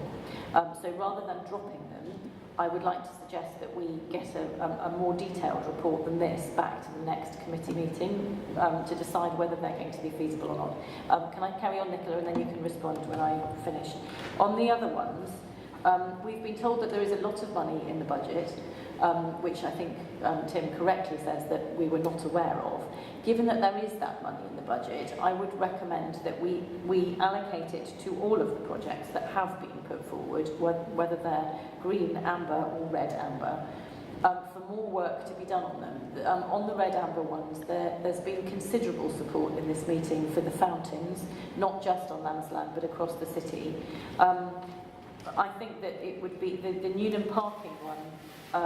We will, by the next meeting, have a much clearer idea about whether that one is kind of viable or not, and I wouldn't want to drop the money at this stage. And I think the Northampton Street one, equally, probably needs more work rather than just abandoning. So given that there is money in the budget, I would suggest that we ask that all of those projects be taken forward, but that we also reopen bidding so that we can have a wider look at what the bids are for at our next meeting. The other thing I would like to say is that I absolutely agree with Tim that people are frustrated about the rate at which the schemes are being delivered, and if this backlog has built up partly because schemes are not being able to be delivered, maybe we should look at the resource that's being devoted to delivering schemes.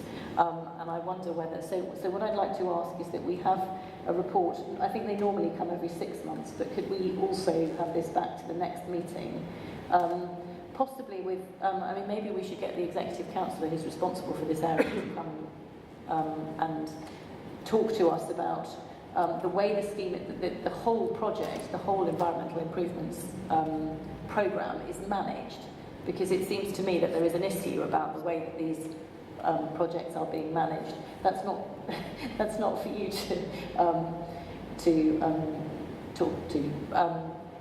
Would people be happy with those as proposals about how we take this forward? No objections. Oscar. I think the point about whether the point that Councillor Brink made about whether the EIP supports strategic objectives or ground-up initiatives is an important one to discuss as well, and I'd like it to be discussed there perhaps. But I'd also like to ask if it's possible to apply for something that a department might be expected to do anyway, but you want to make sure that money isn't an object and you can get on with it, like refurbishing the market stalls, providing facilities for voters. So we might ask for a discussion about the remit of the EIP, but I don't want to have that discussion now. Tim? I don't know. Did you, relatively quickly, please? I wanted to suggest that there is a difference between schemes that you already know enough about to be able to allocate money to. And I would suggest that we vote for those 4 schemes to be funded and implemented. And that the other schemes, as you say, where clearly there's more to be found out, but we're certainly keeping them being progressed, that they need to be treated with that sort of request rather than funded, because we don't know how much to fund them anyway. And just to say we've got loads of money, I mean, that probably isn't a very professional way of doing it. So I would suggest that we approve those 4 that are the green and amber, and that we ask for the remainder to be develop to a stage of information where we can review and potentially approve next time. Colin. Just one little suggestion on King Street, that you broaden the definition of the continued inquiry to traffic reduction or reduction of traffic impact on residents. So that, because the weight limit was one particular solution come up with, which the county had raised specific objections to, but there was a wider palette of issues being considered originally. Nicola, did you want to? I think it makes a little difference actually whether this scheme is abandoned, because there's clearly going to be a new bidding round and an opportunity to bring another one back. And I have spoken to the County Council about this today, and I do know that their view, as things stand, is that the advisory sign that was put in was their response to the issue, and that they regard the matter as closed. I mean, that's what they've told me today.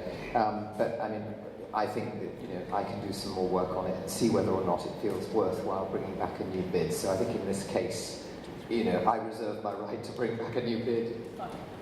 Okay, are you content? I'm very happy to accept Tim's suggestion on the two types of bid be treated differently.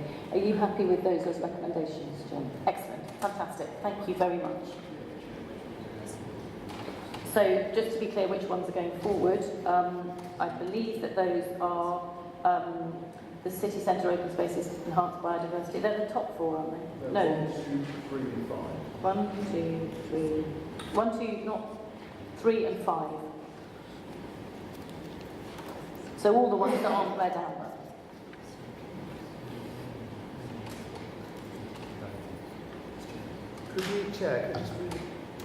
Could we just know when the next bidding round is to be invited? I mean, obviously the earlier the better, isn't it? And I mean, can we, will it be in January? Will we be able to, should we be getting things ready now so that, for a date in January, or with a deadline at the end of January or something, so that we can get on with it? Certainly, I'd encourage you to start thinking about potential bids, start lining those up. Whether we'll be able to get out as early as January with the invitation, I'm not entirely sure, because I'm working around all the area committees at the moment, so all four. 2 of the meetings are in January for the last round of bids, to consider those.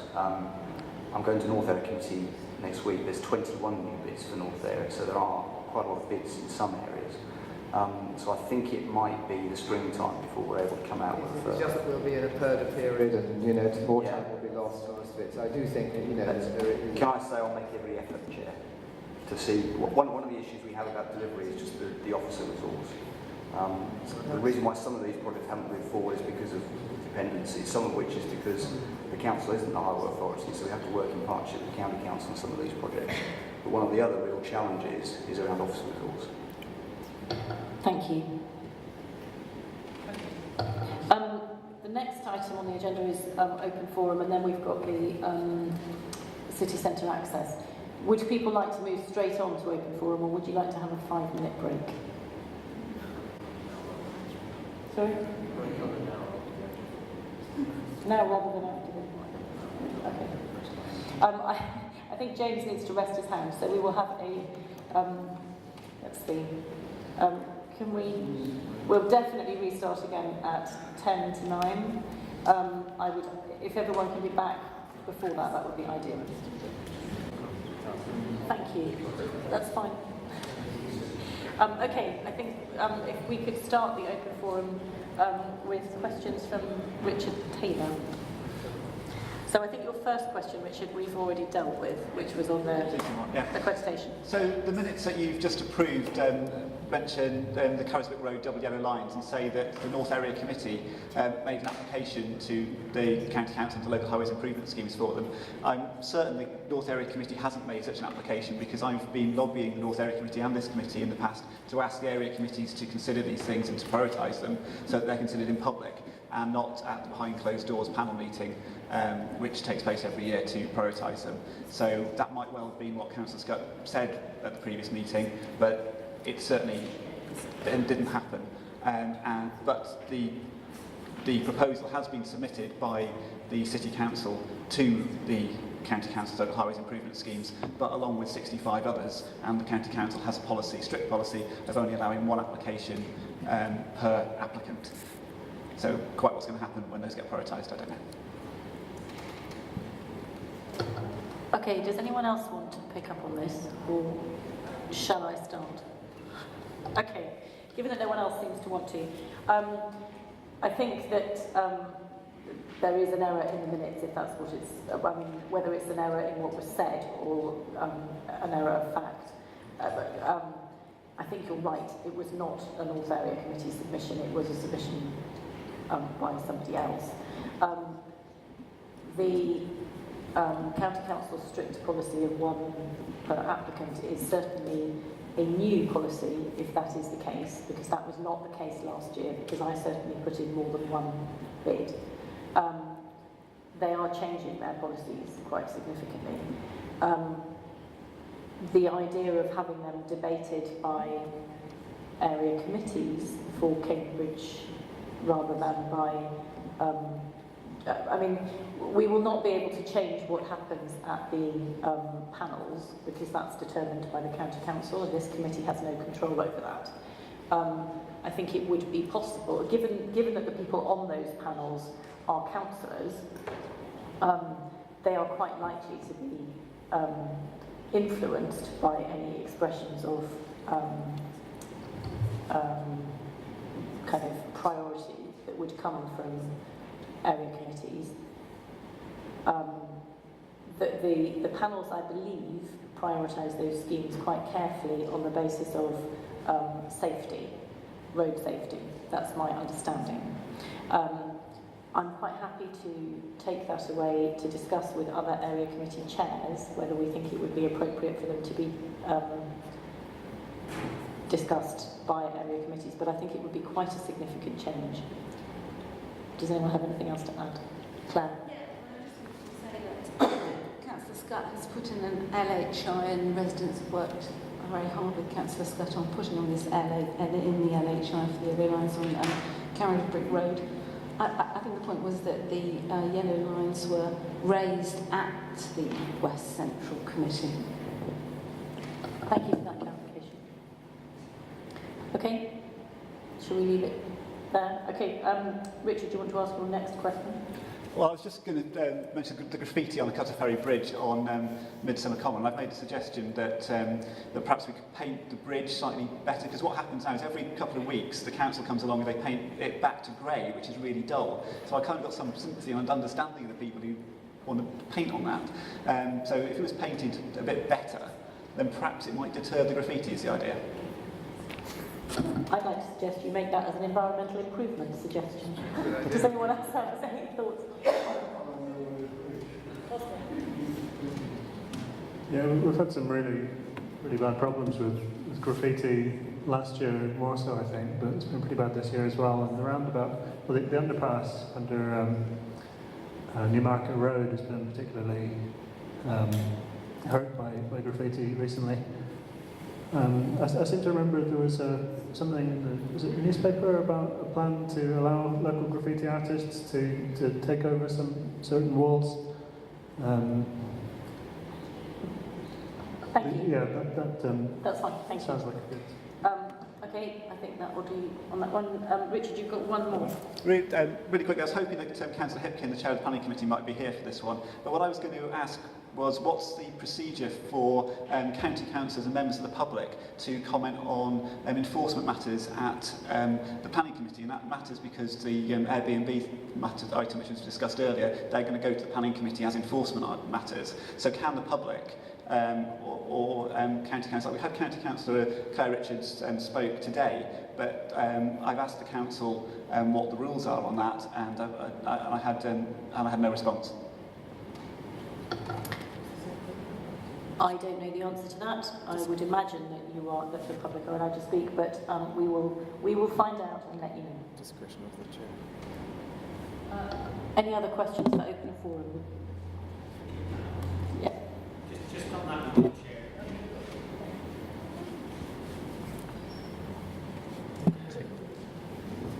I do have specific experience. It was an issue in Newnham where it was an enforcement an enforcement item on planning, and the public were allowed to speak, and they used the same rules as a normal planning application in that instance. And the ward council was allowed to speak as well. Brilliant. I think that's answered then. Thank you very much. If there aren't lots of other questions for open forum, that will be excellent because we can move on. Bev, do you want to ask one? Yep.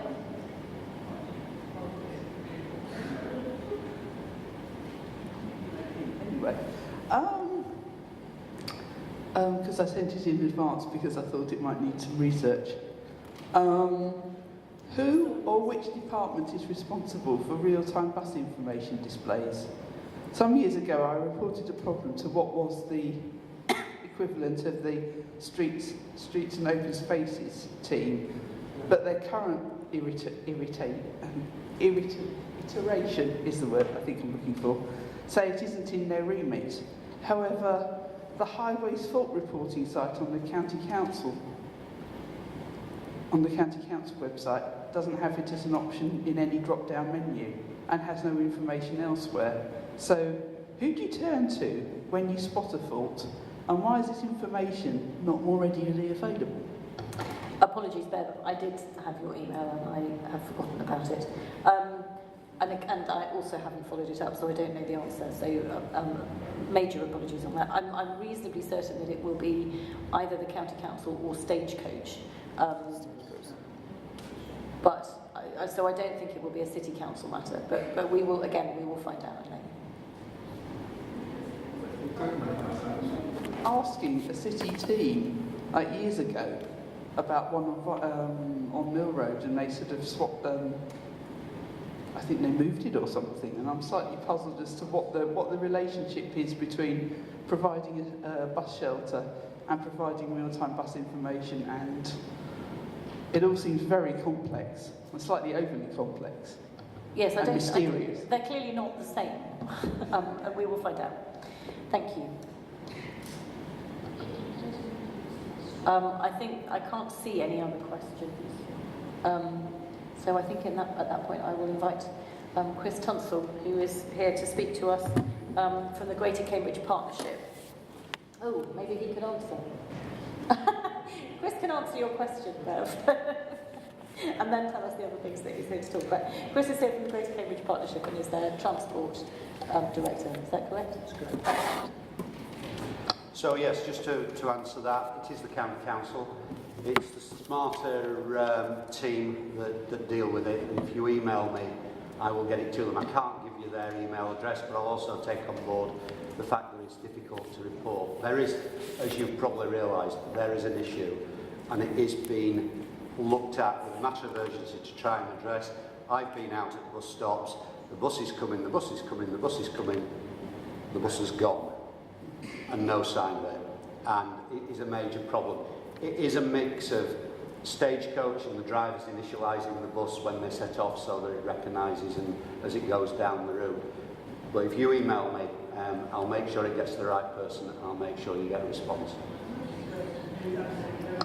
Whatsoever, that's the problem. I mean, I'm kind of used to the phantom bus, but you know, it's like there's no information.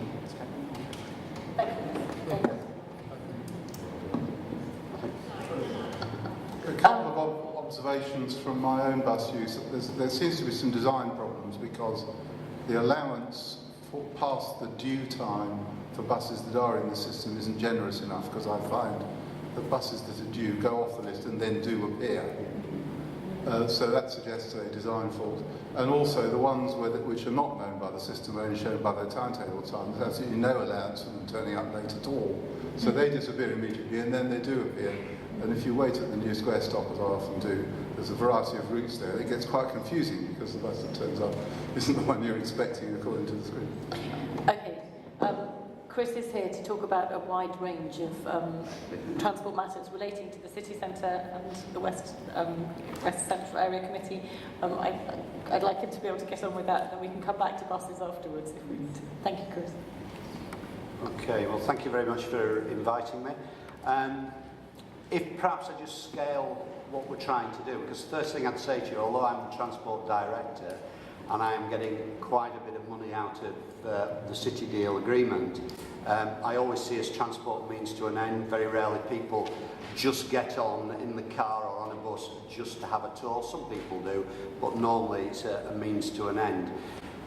The City deal was about continuing the growth of Cambridge. That's why the government gave us the money. It wasn't about providing transport per se. It wasn't just about homes or skills. It was a combination of all of that. So we got the 500 million from the government, which was exceptionally generous. I mean, to just scale that, some of you may have heard me say this before, but to put it into context, this was over 15 years. So it was around £33 million a year. If you were to look at the West Midlands and what Birmingham and the other 6 metropolitan authorities got, which was the biggest combined authority deal in the country, they got 36 million a year. Now, granted, that was over 30 years, and ours is over 15 years, but they have a population of 2.7 million. We have a population of 280,000 in total. So that's just to scale it. I mean, the issues that what we're looking at here is 66,000 more people, 33,000 more homes, 40-odd thousand more jobs, and all of that will bring an increase in traffic. And the estimate is about a 25% increase in traffic. And just again, to give you an idea of what's happened since 2011, as we started moving a bit out of the recession, but you know, people would say we're still in the recession in that sense, we've seen a growth in traffic of 10%. Now, interestingly, the growth has been patchy on most of the key routes coming in, and it's been a very steady growth, but less than the 10%.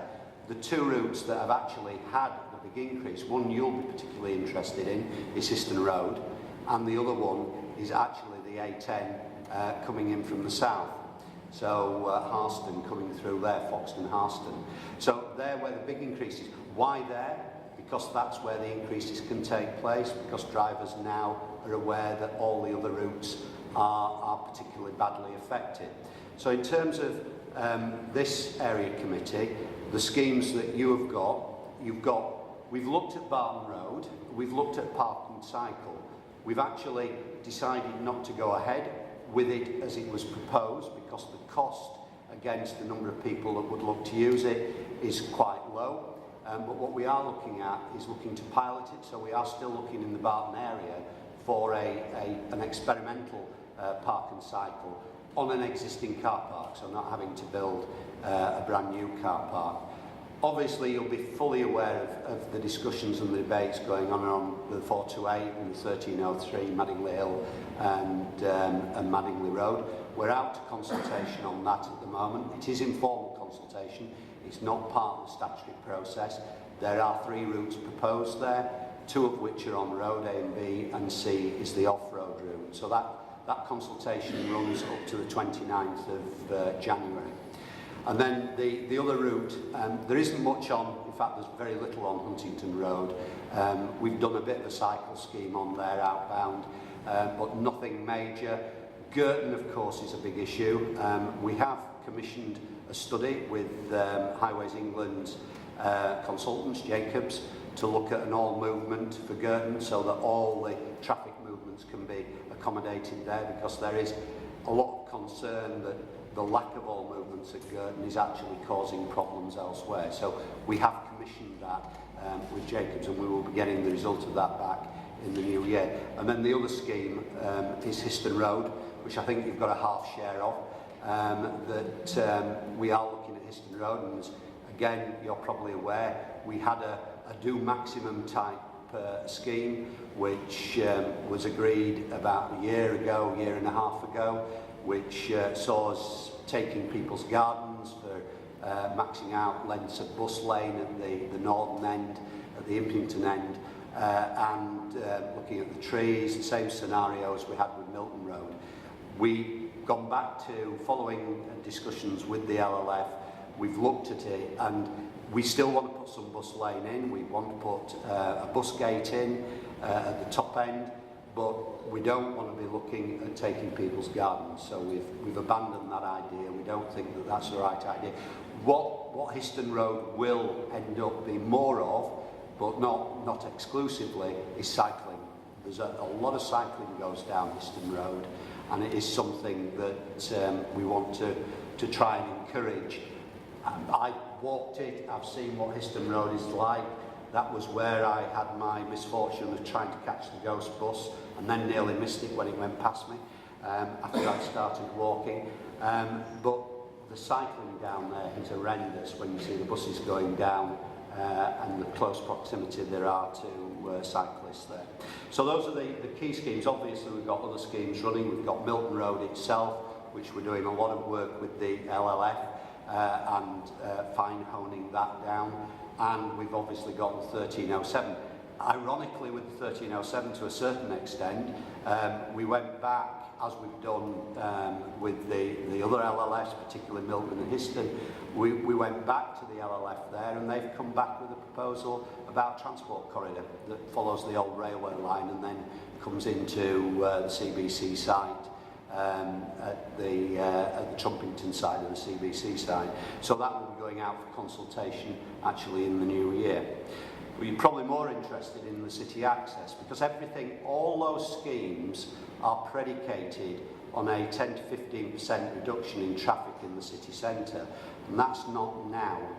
That's a 10 to 15% reduction on the 2011 levels, which have already grown by 10%, and it's the 10 to 15%, no extra growth. So all the predicted growth, and going back, the 33,000 homes, well, there's nearly 9,000 homes coming in from Camborne and Bourne. At Northstowe, there's another 10,000 homes. So the bulk of the housing is very much on the west side and to the north then with Waterbeach. We've got to absorb that as well.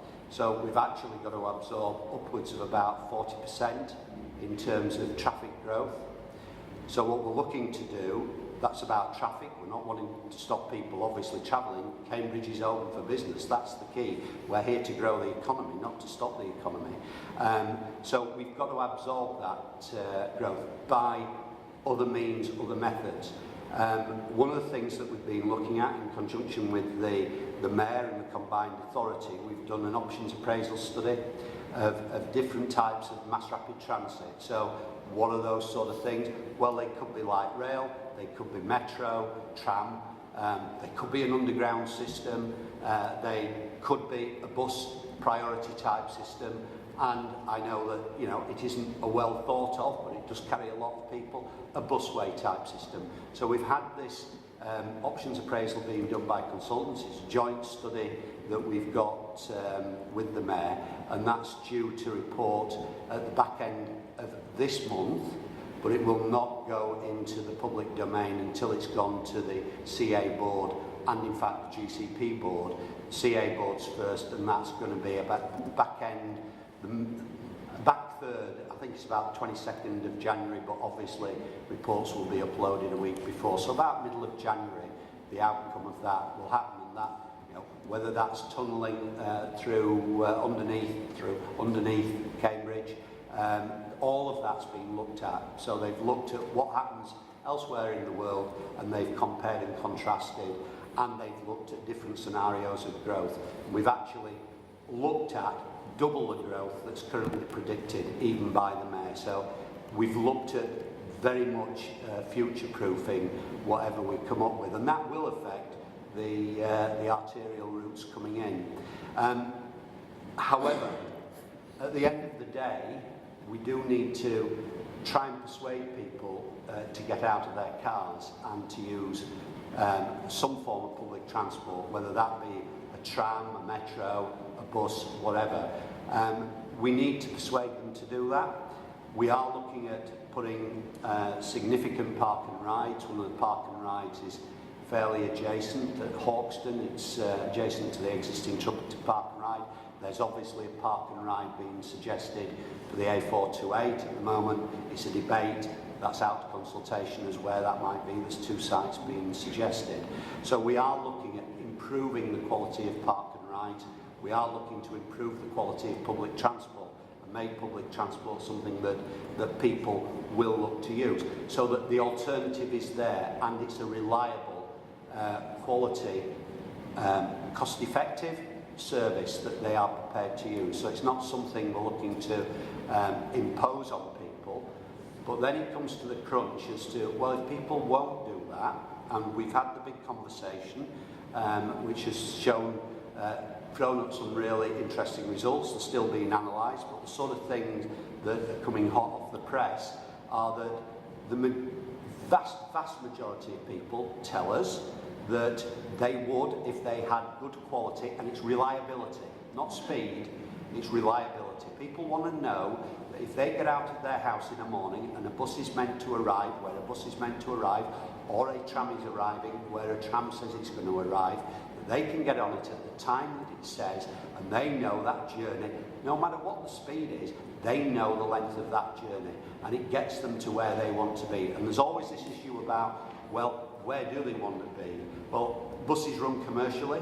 I mean, the mayor could look to refranchise, but to give some indication of the costs, everybody looks at London. London's a complete outlier. We should never really compare ourselves with London. But if you were to compare yourselves with London, then in terms of their surface transport, their buses, they subsidise those to the tune of 600 million. To do that just on a pro rata population head basis within this area, on the Greater Cambridge area, would be about 25 million. Money doesn't appear out of nowhere. The government has a good way of producing it from nowhere at times by printing more, but ultimately it comes out of everybody's pocket. It has to be paid for somewhere. That's what they subsidise it by. But we are looking at all those options, and this option appraisal report will actually give us an indication as well as what the viability of the different options are.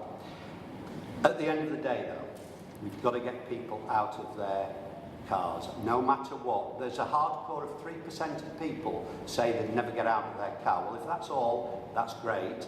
It means 97% would, and a lot of them already do that. Cycling, walking, people do that. But we need to encourage people, and ultimately, at the end of the day, my own personal belief, and I know we've stop-started, is there's got to be some form of demand management within the city. I think the key is we put the carrots in first, but you do need then revenue streams for the future. Whilst the Greater Cambridge Partnership can fund some of this in the short term, because actually its money is revenue, so it can capitalise it, it can use it as revenue, it can use it to build infrastructure, but it's limited for 15 years.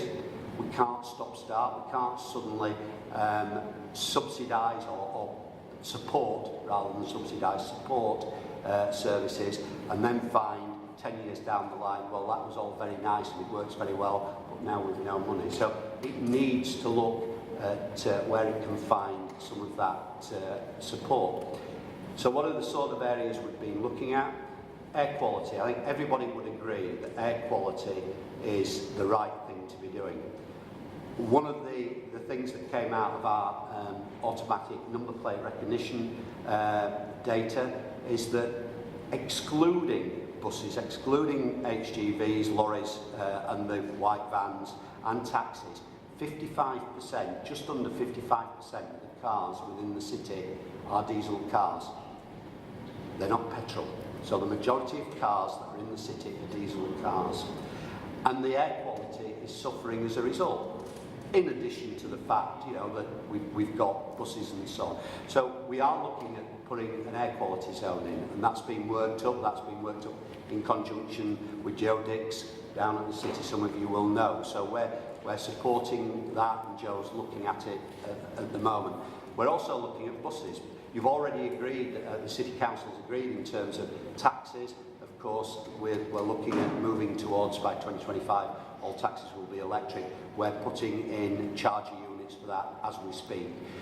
So that's been done. We're also looking at buses and electric buses to see what electric buses we can run.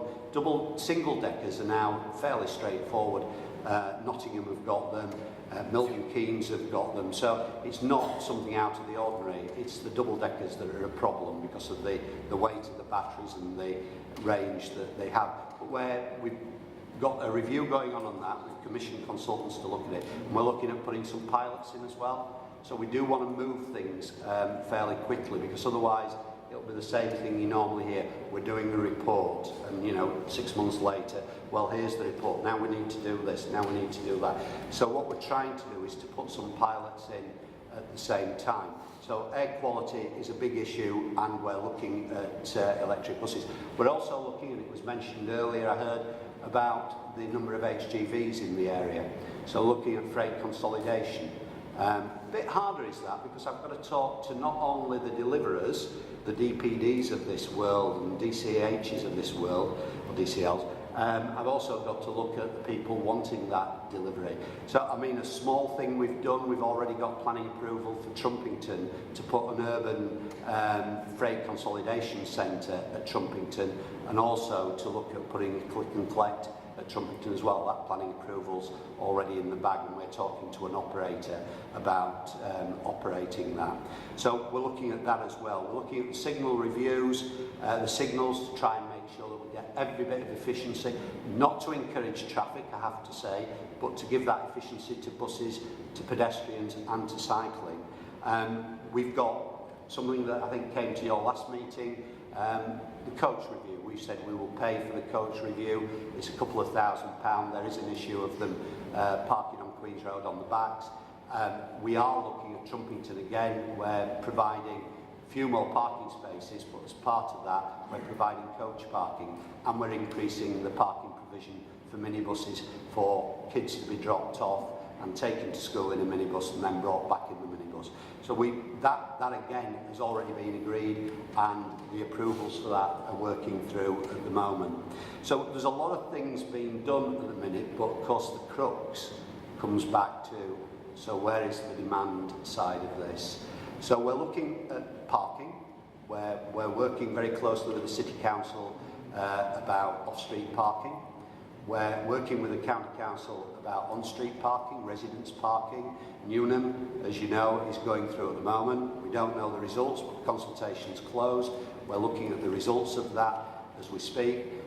So that's something that's coming through with 26 zones. So we actually up front, we funded the cost up front. We put £1 million into that as a partnership to help the residents go forward. But as you know, that's very much dependent on how the residents feel about it, and out of the first 6 or 7, I think it was, I think we've got 4 that at the moment are now moving forward to finding out the residents' views.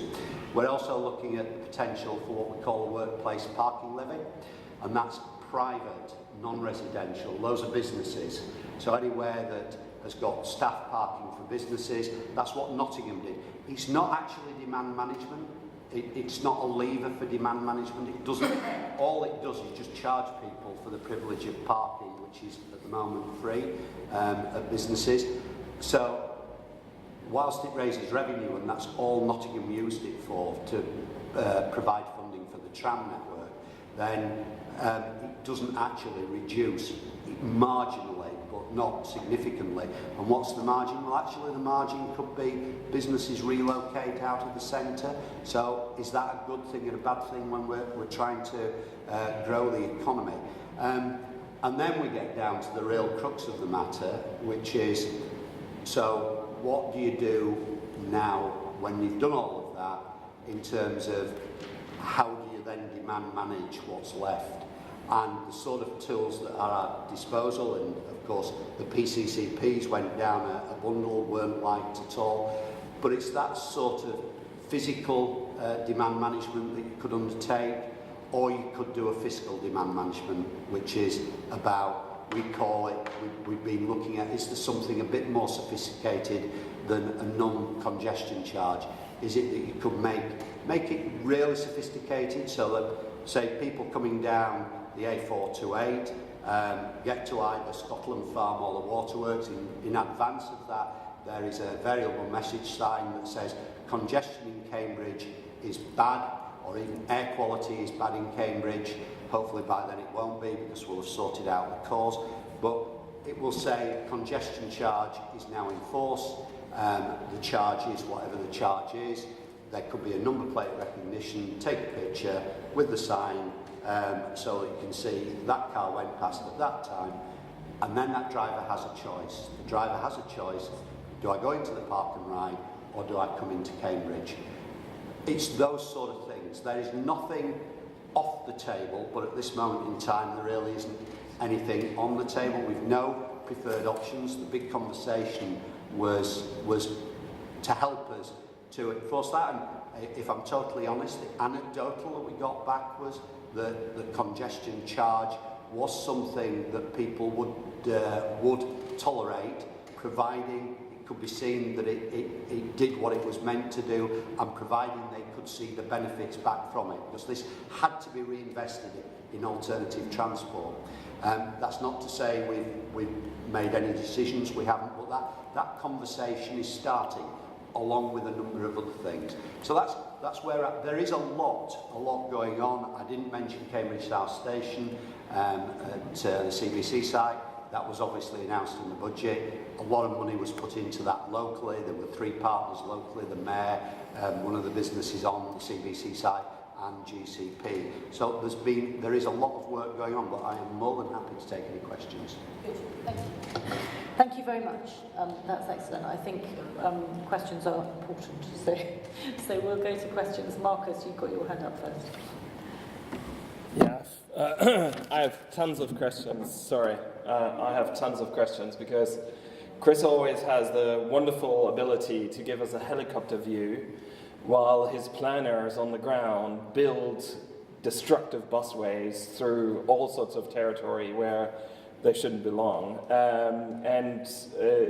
My residents are very, very concerned about your plans, also about your great conversation, because if I may start with that, nothing in the great conversation hinted at the environmental impact of sending 3 minutes, a bus every 3 minutes down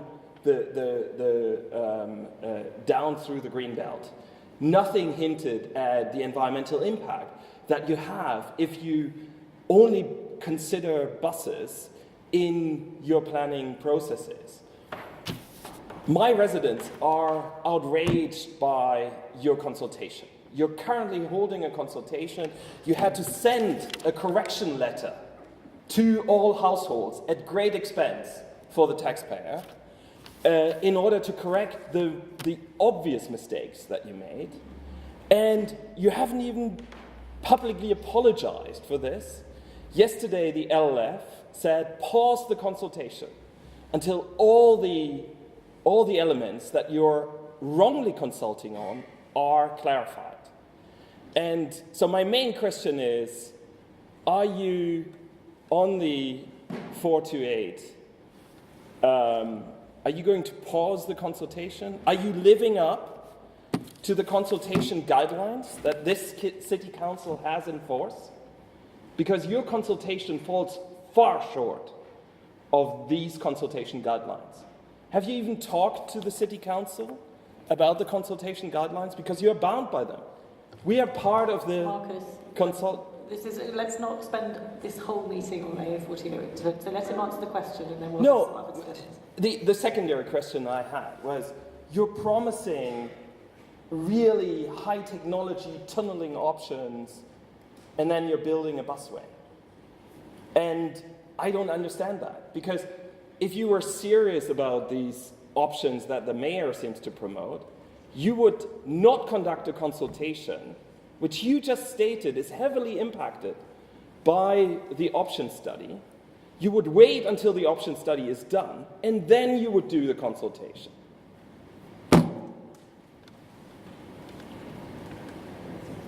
I think in terms of the consultation, last night we were out, as you say, at the LLF. I think it's unfair to say that there wasn't an apology. There hasn't been an apology. There was an apology. Rachel Stoppard apologised. She did say at the same time that sometimes, nobody gets out of bed to do a bad job. These things sometimes happen.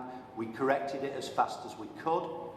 You know, show me someone that's never made a mistake and I'll show you someone that's never made a decision.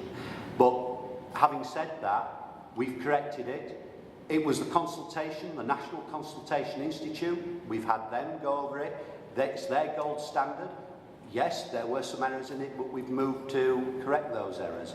In terms of the options appraisal study, again, as we said last night, yes, we will take the results of the option appraisal study in. We are very early stages at this point.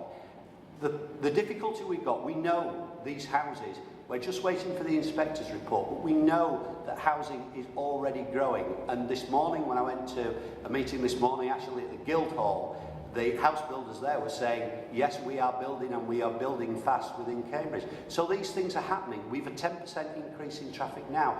It is always very easy to say, let us wait, and not make the decision. But we need to move ahead. It is an informal consultation. Make these points back in terms of that. You know, just say, pause it, will be a recipe for absolutely doing nothing. We've said we will take account of the results of the options appraisal. But the other point is, of course, it does come to the point, you don't tunnel miles out of an area when you don't need to tunnel miles out of the area. In terms of the environment, a full environmental impact assessment will be carried out. But the problem that you get into, I understand the concerns of Ctte, I fully understand the concerns of Ctte, but I also mirror that with the concerns of Manningley Road, because they're affected as well. So are we going to accept that it's okay for them to suffer from all of that as well, increased on top of what they've already got? It's just trying to get that balance. There have no decisions been made whatsoever. It is at this moment in time an informal consultation. You may well smile, but the only actual, and I said it last night and I'll say it again, the only actuality of what you can see is Cromley Farm, is the discussions we've had on Milton Road, is the discussions we've had on Histon Road, and the discussions we've had on the 1307. And the actuality is we have moved our position as a result of those discussions. Thank you. Councillor Gillespie and then Councillor Cantrell and then... Thanks, Chris, for coming to speak to us. Some of the trends in transport that make me hopeful for the future are electric cars, carpooling, ride sharing, autonomous vehicles, the ability to use your car battery to power appliances in your home when electricity is an expensive period during the day. Black box devices that allow insurers or local authorities or whoever to monitor driving behaviour. All of these offer promise, I think, to increase occupancy, to reduce congestion and pollution, to create a more efficient grid of energy supply and demand. So I'm always a bit frustrated when the GCP comes forward with another proposal that seems to be saying, where should we put the bus lane? Because I don't think it's necessarily the answer, and saying we've got to get people out of their cars isn't really embracing the possibilities that cars will offer, to let people keep some of their independence, to avoid being lonely, but to actually participate in a green, futuristic transport system. The GCP has mentioned car club several times in lists of things that it could do, but I haven't seen a really comprehensive look at what this combination of technologies has to offer to complement whatever else is on offer. I think buses do have a place. Cycling and walking have a huge place, but there's a lot of places that won't be reached by those schemes very easily. So yeah, I'd just like to see more exploration of what technological trends can offer, and to sort of promote that to the public, as well as doing consultations and asking, set out some of the possibilities and work out how it could improve the efficiency of transport in the city centre. And congestion charging, or some form of demand charging, could be a way to encourage people to switch to these sorts of modes. I would totally agree. I mean, the infrastructure actually is the least. It's a big issue for people that are affected by it, but it is about the quality and the options that people have got. And we are looking at autonomous vehicles. We've run an autonomous vehicle actually on the guided busway down at the CBC site. The CBC site, we're doing travel planning work with them, and they're looking at car sharing. Car clubs, I'm more than happy to look at car clubs. I have experience, and I'd be the first to say just because you've one bad experience doesn't mean to say you don't do it again. But have I had experience of that within Birmingham? And you'd think Birmingham would be a great place to do it, and it didn't work. It was Car2Go, European provider. It didn't actually get a lot of people to switch. But you are right. We do need to get all these options, and people do like the mobility of the car. What I'd like to do is provide them with mobility that's just as good as the car. Whether I'd actually ever achieve that, I'm not too sure. We are looking at small autonomous vehicles that could be booked and things like that, but that's really state of the art at this stage. I mean, you talk about green energy.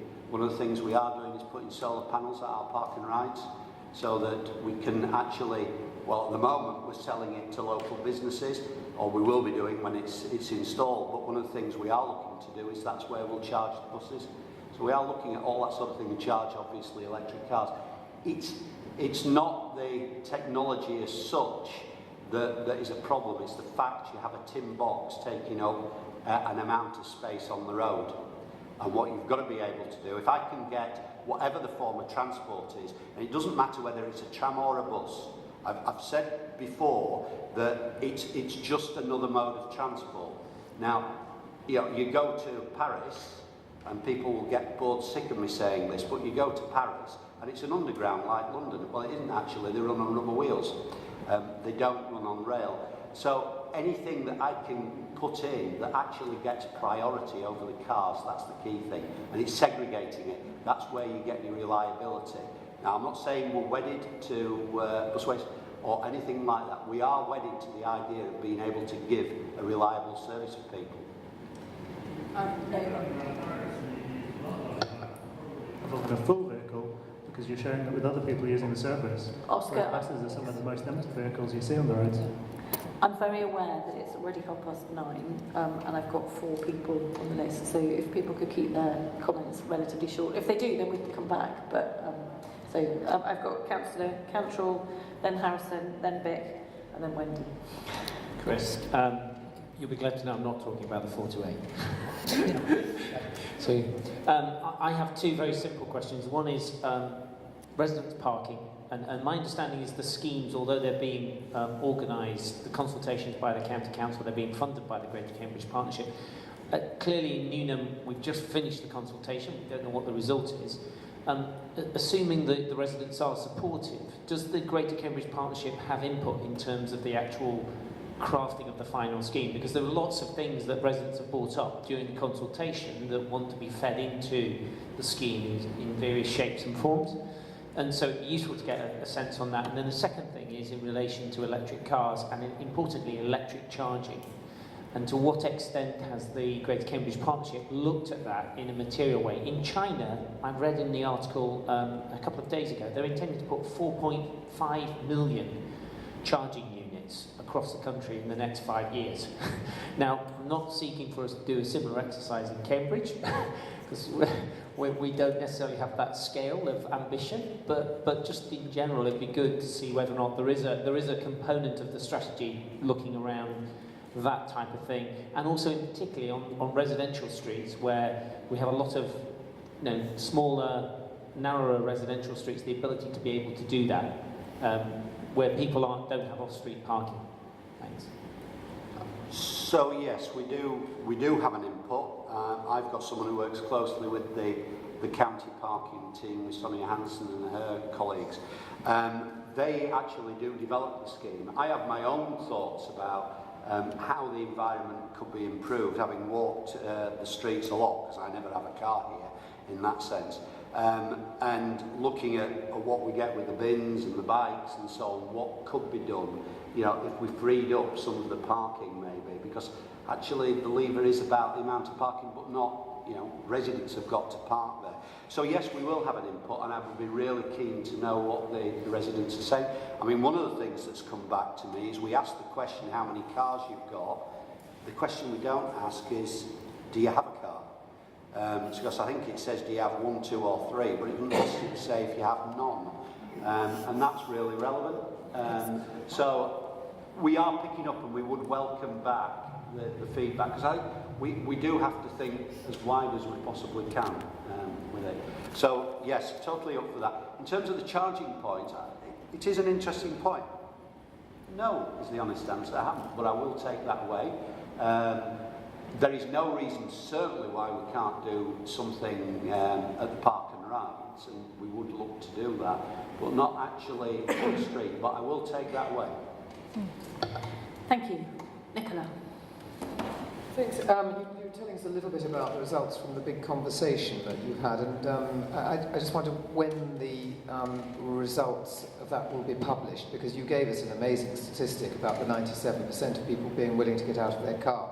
The last time a very big public transport consultation was done in these parts was the Transport Innovation Fund congestion charge consultation, when such questions and many others were asked. And the figure for that was not as high as you've got now.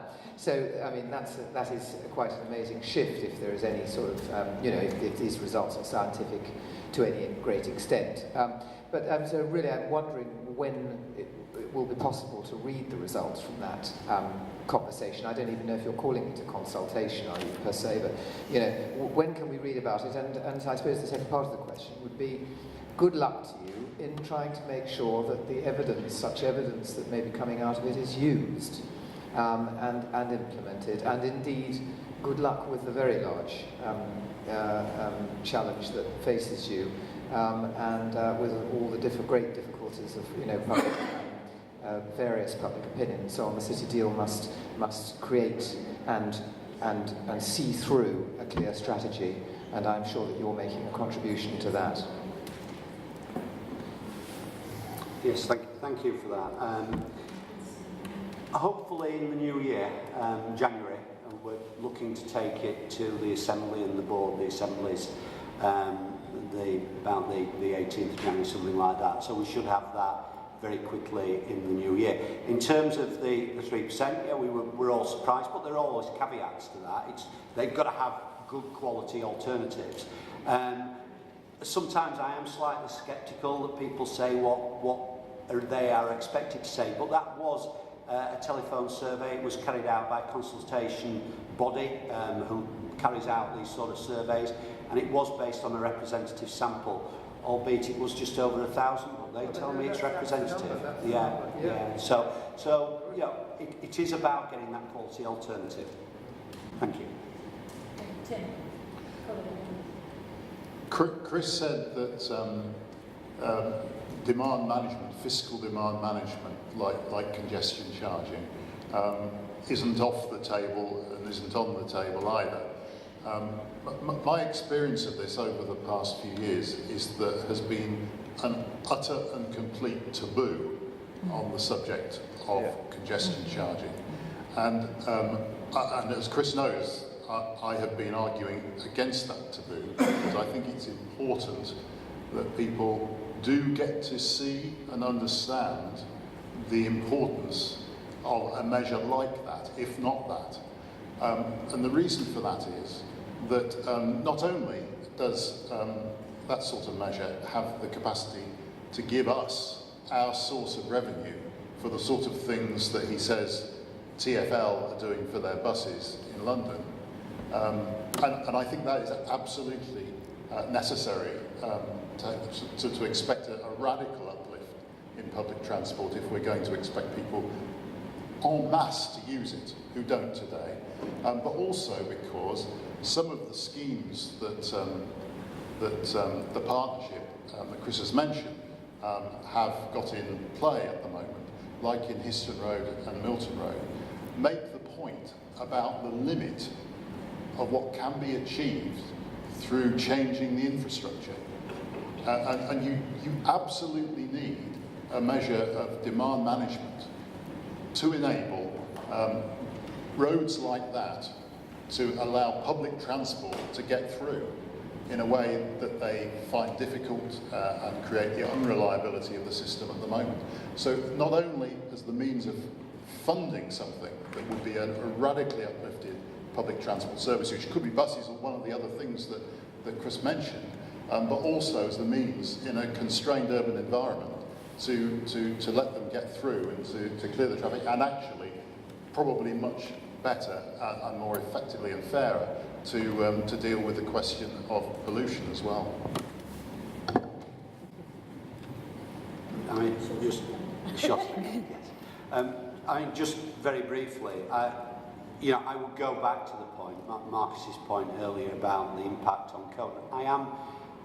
People will have heard me say this, I am fully aware and work to make sure that the impact, it's being done to people. So Milton Road, Histon Road, they are suffering. They are only arterial routes coming in, but they are suffering. What we've got to do is to get that balance. We just need that balance. We need to provide that good quality. We need some form of demand management there.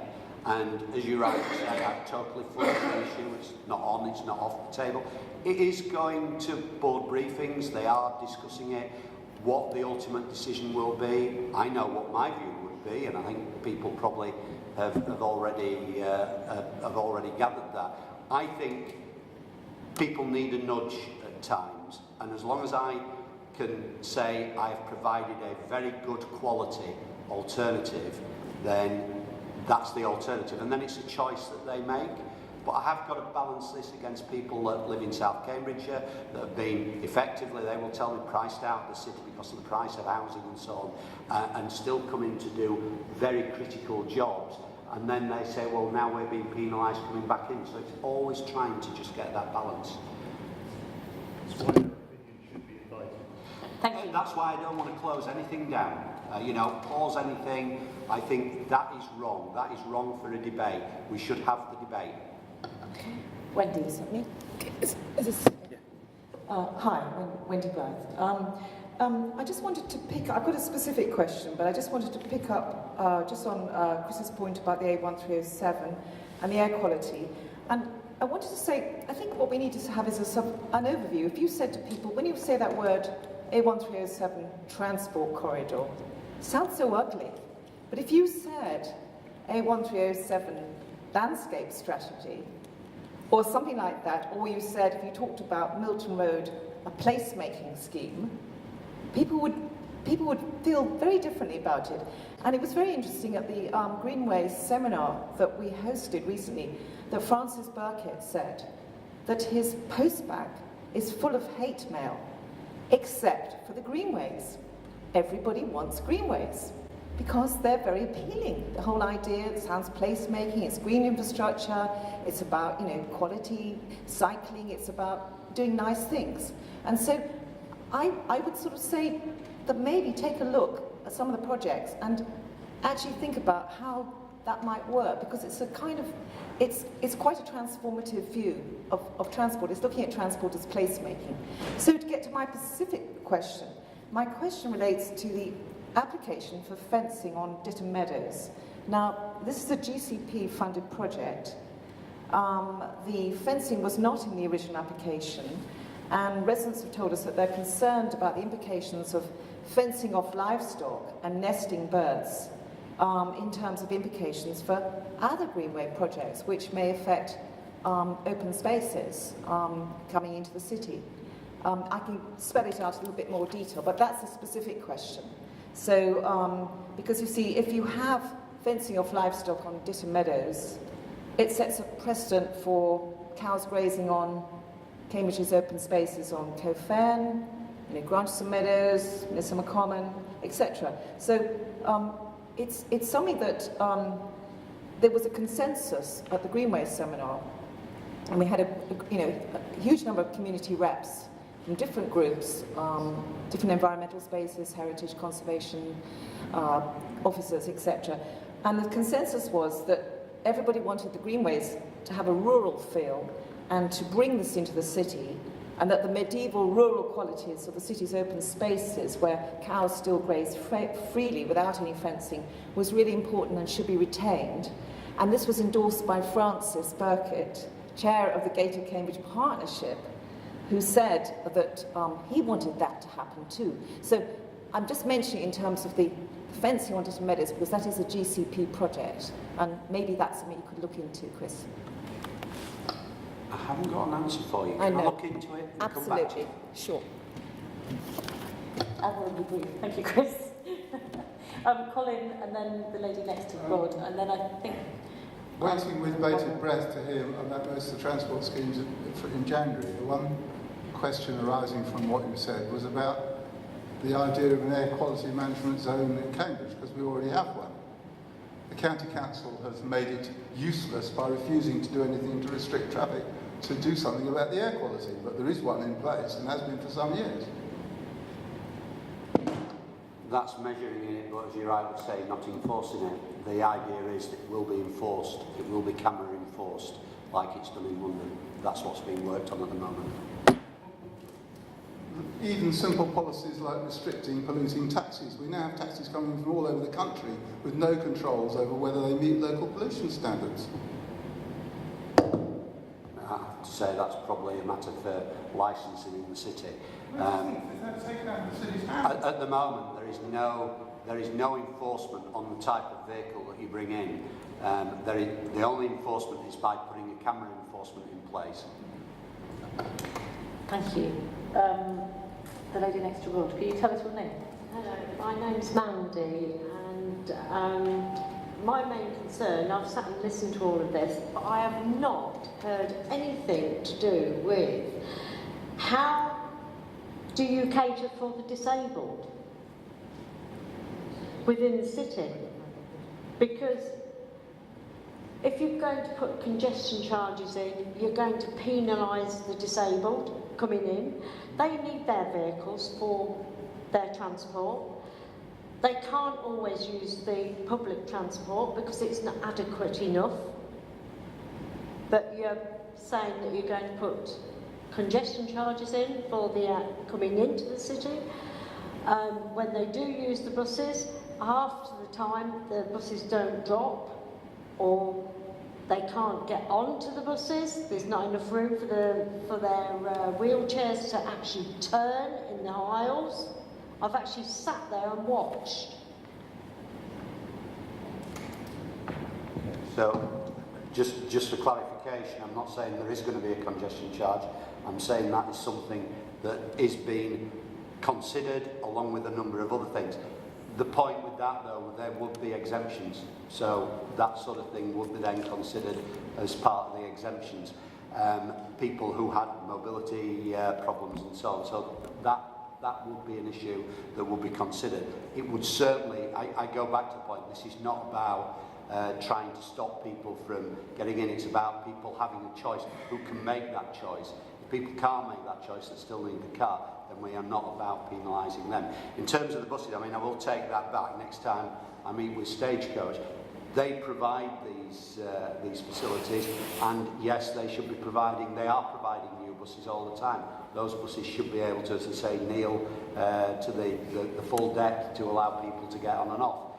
In this day and age, that has got to be a standard. But there's special adapted wheelchairs for people who literally are unable to get up or anything like that. Now, I've actually sat on a bus and I've watched a gentleman who is sloped in his wheelchair. He can't do anything else, but so that means he needs more foot excess. For him to be able to turn and to get in, there's always that stupid pole, and he can't get round. So somebody has to literally lift that chair round for him, regardless that it's electric.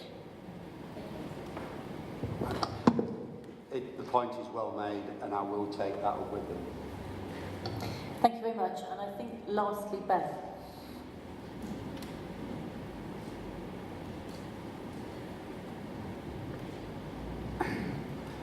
I'm hoping Chris can answer this, but I'm throwing it out anyway. I'm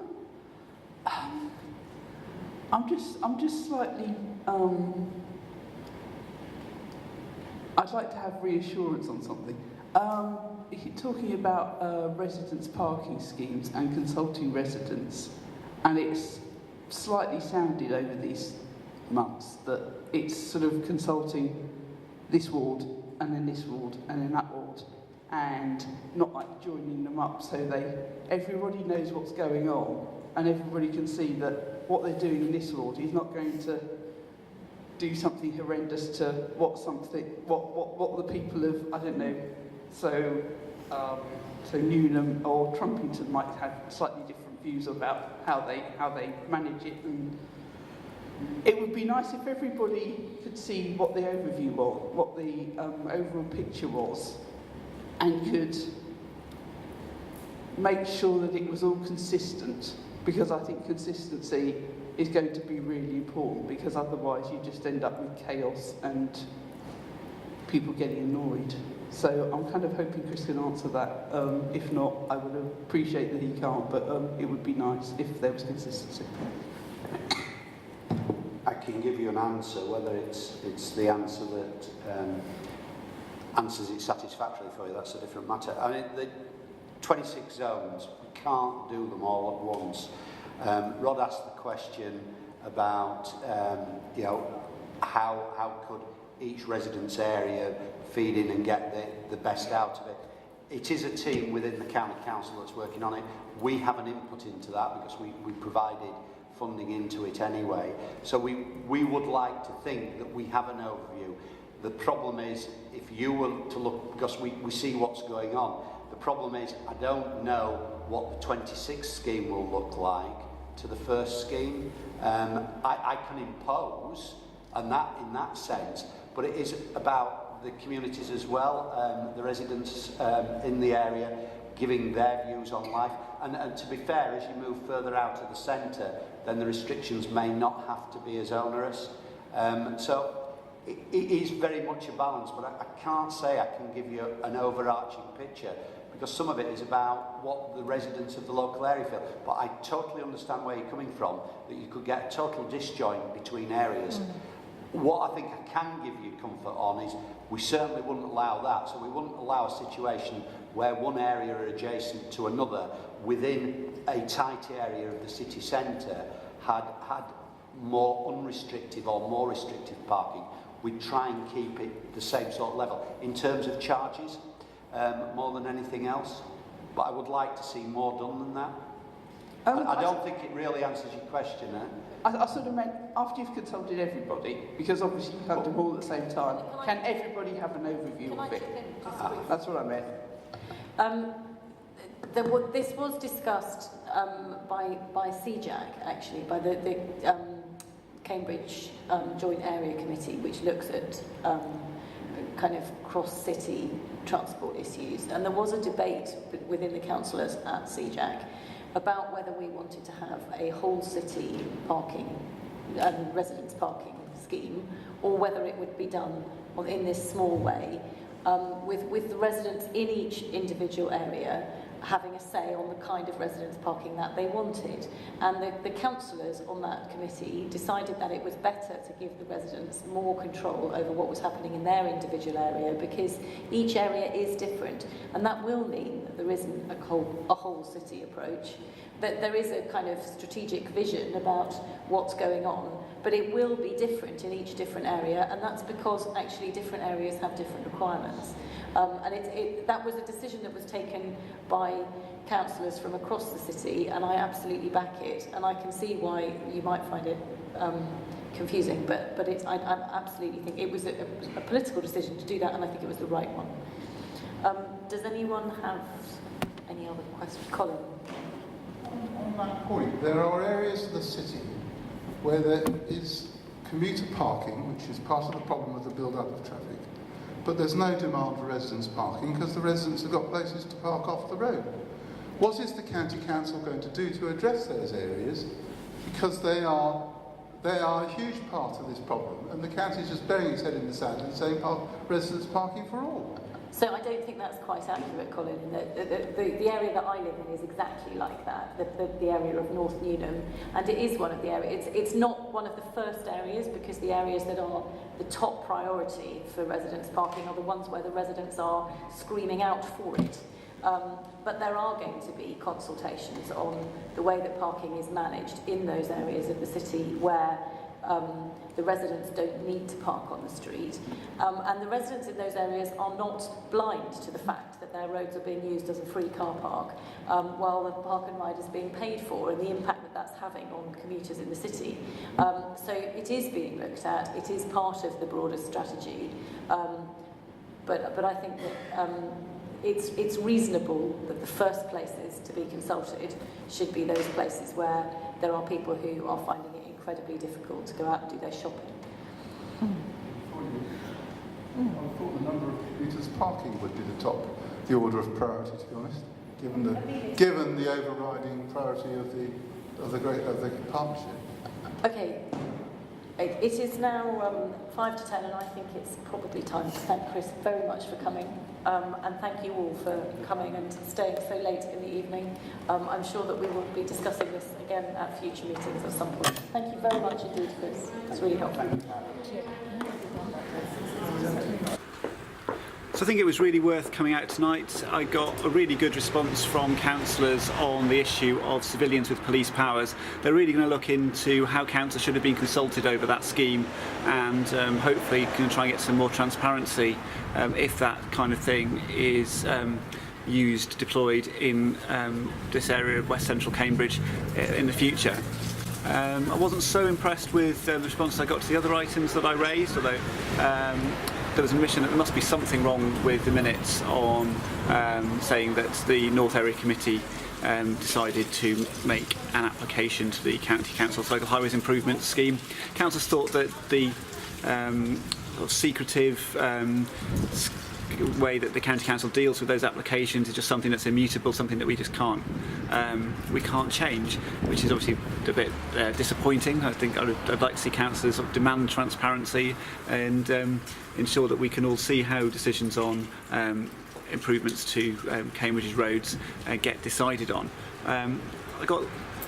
We heard in terms of another item I raised, members of the public being able to comment on enforcement matters at Planning Committee. Councillor Cantrell said that he had seen that happen in the past, and that was seen as essentially the answer to my question. Well, we don't actually have a protocol and a process and something written down, so I'd like to have gone further on that one. And in terms of the other item I raised, the suggestion that we do something more than just paint over the graffiti on the Ctte Ferry Bridge on Midsummer Common in grey every couple of weeks. Well, it was suggested that I could myself put forward an environmental improvement application. I'd be happy to do that, but I don't think I've only once ever noticed councils actually advertise that these schemes are open for applications. But if I notice it and I do try to pay attention to what's going on in the city, then yeah, I might well submit that as an application and others as well. I'll keep my eyes open, but I'd have rather seen councillors take that on. Overall, it's just the usual thing. It was worth coming just to find out about what's going on in Cambridge, and hopefully I can share that with other people by getting the video on the internet.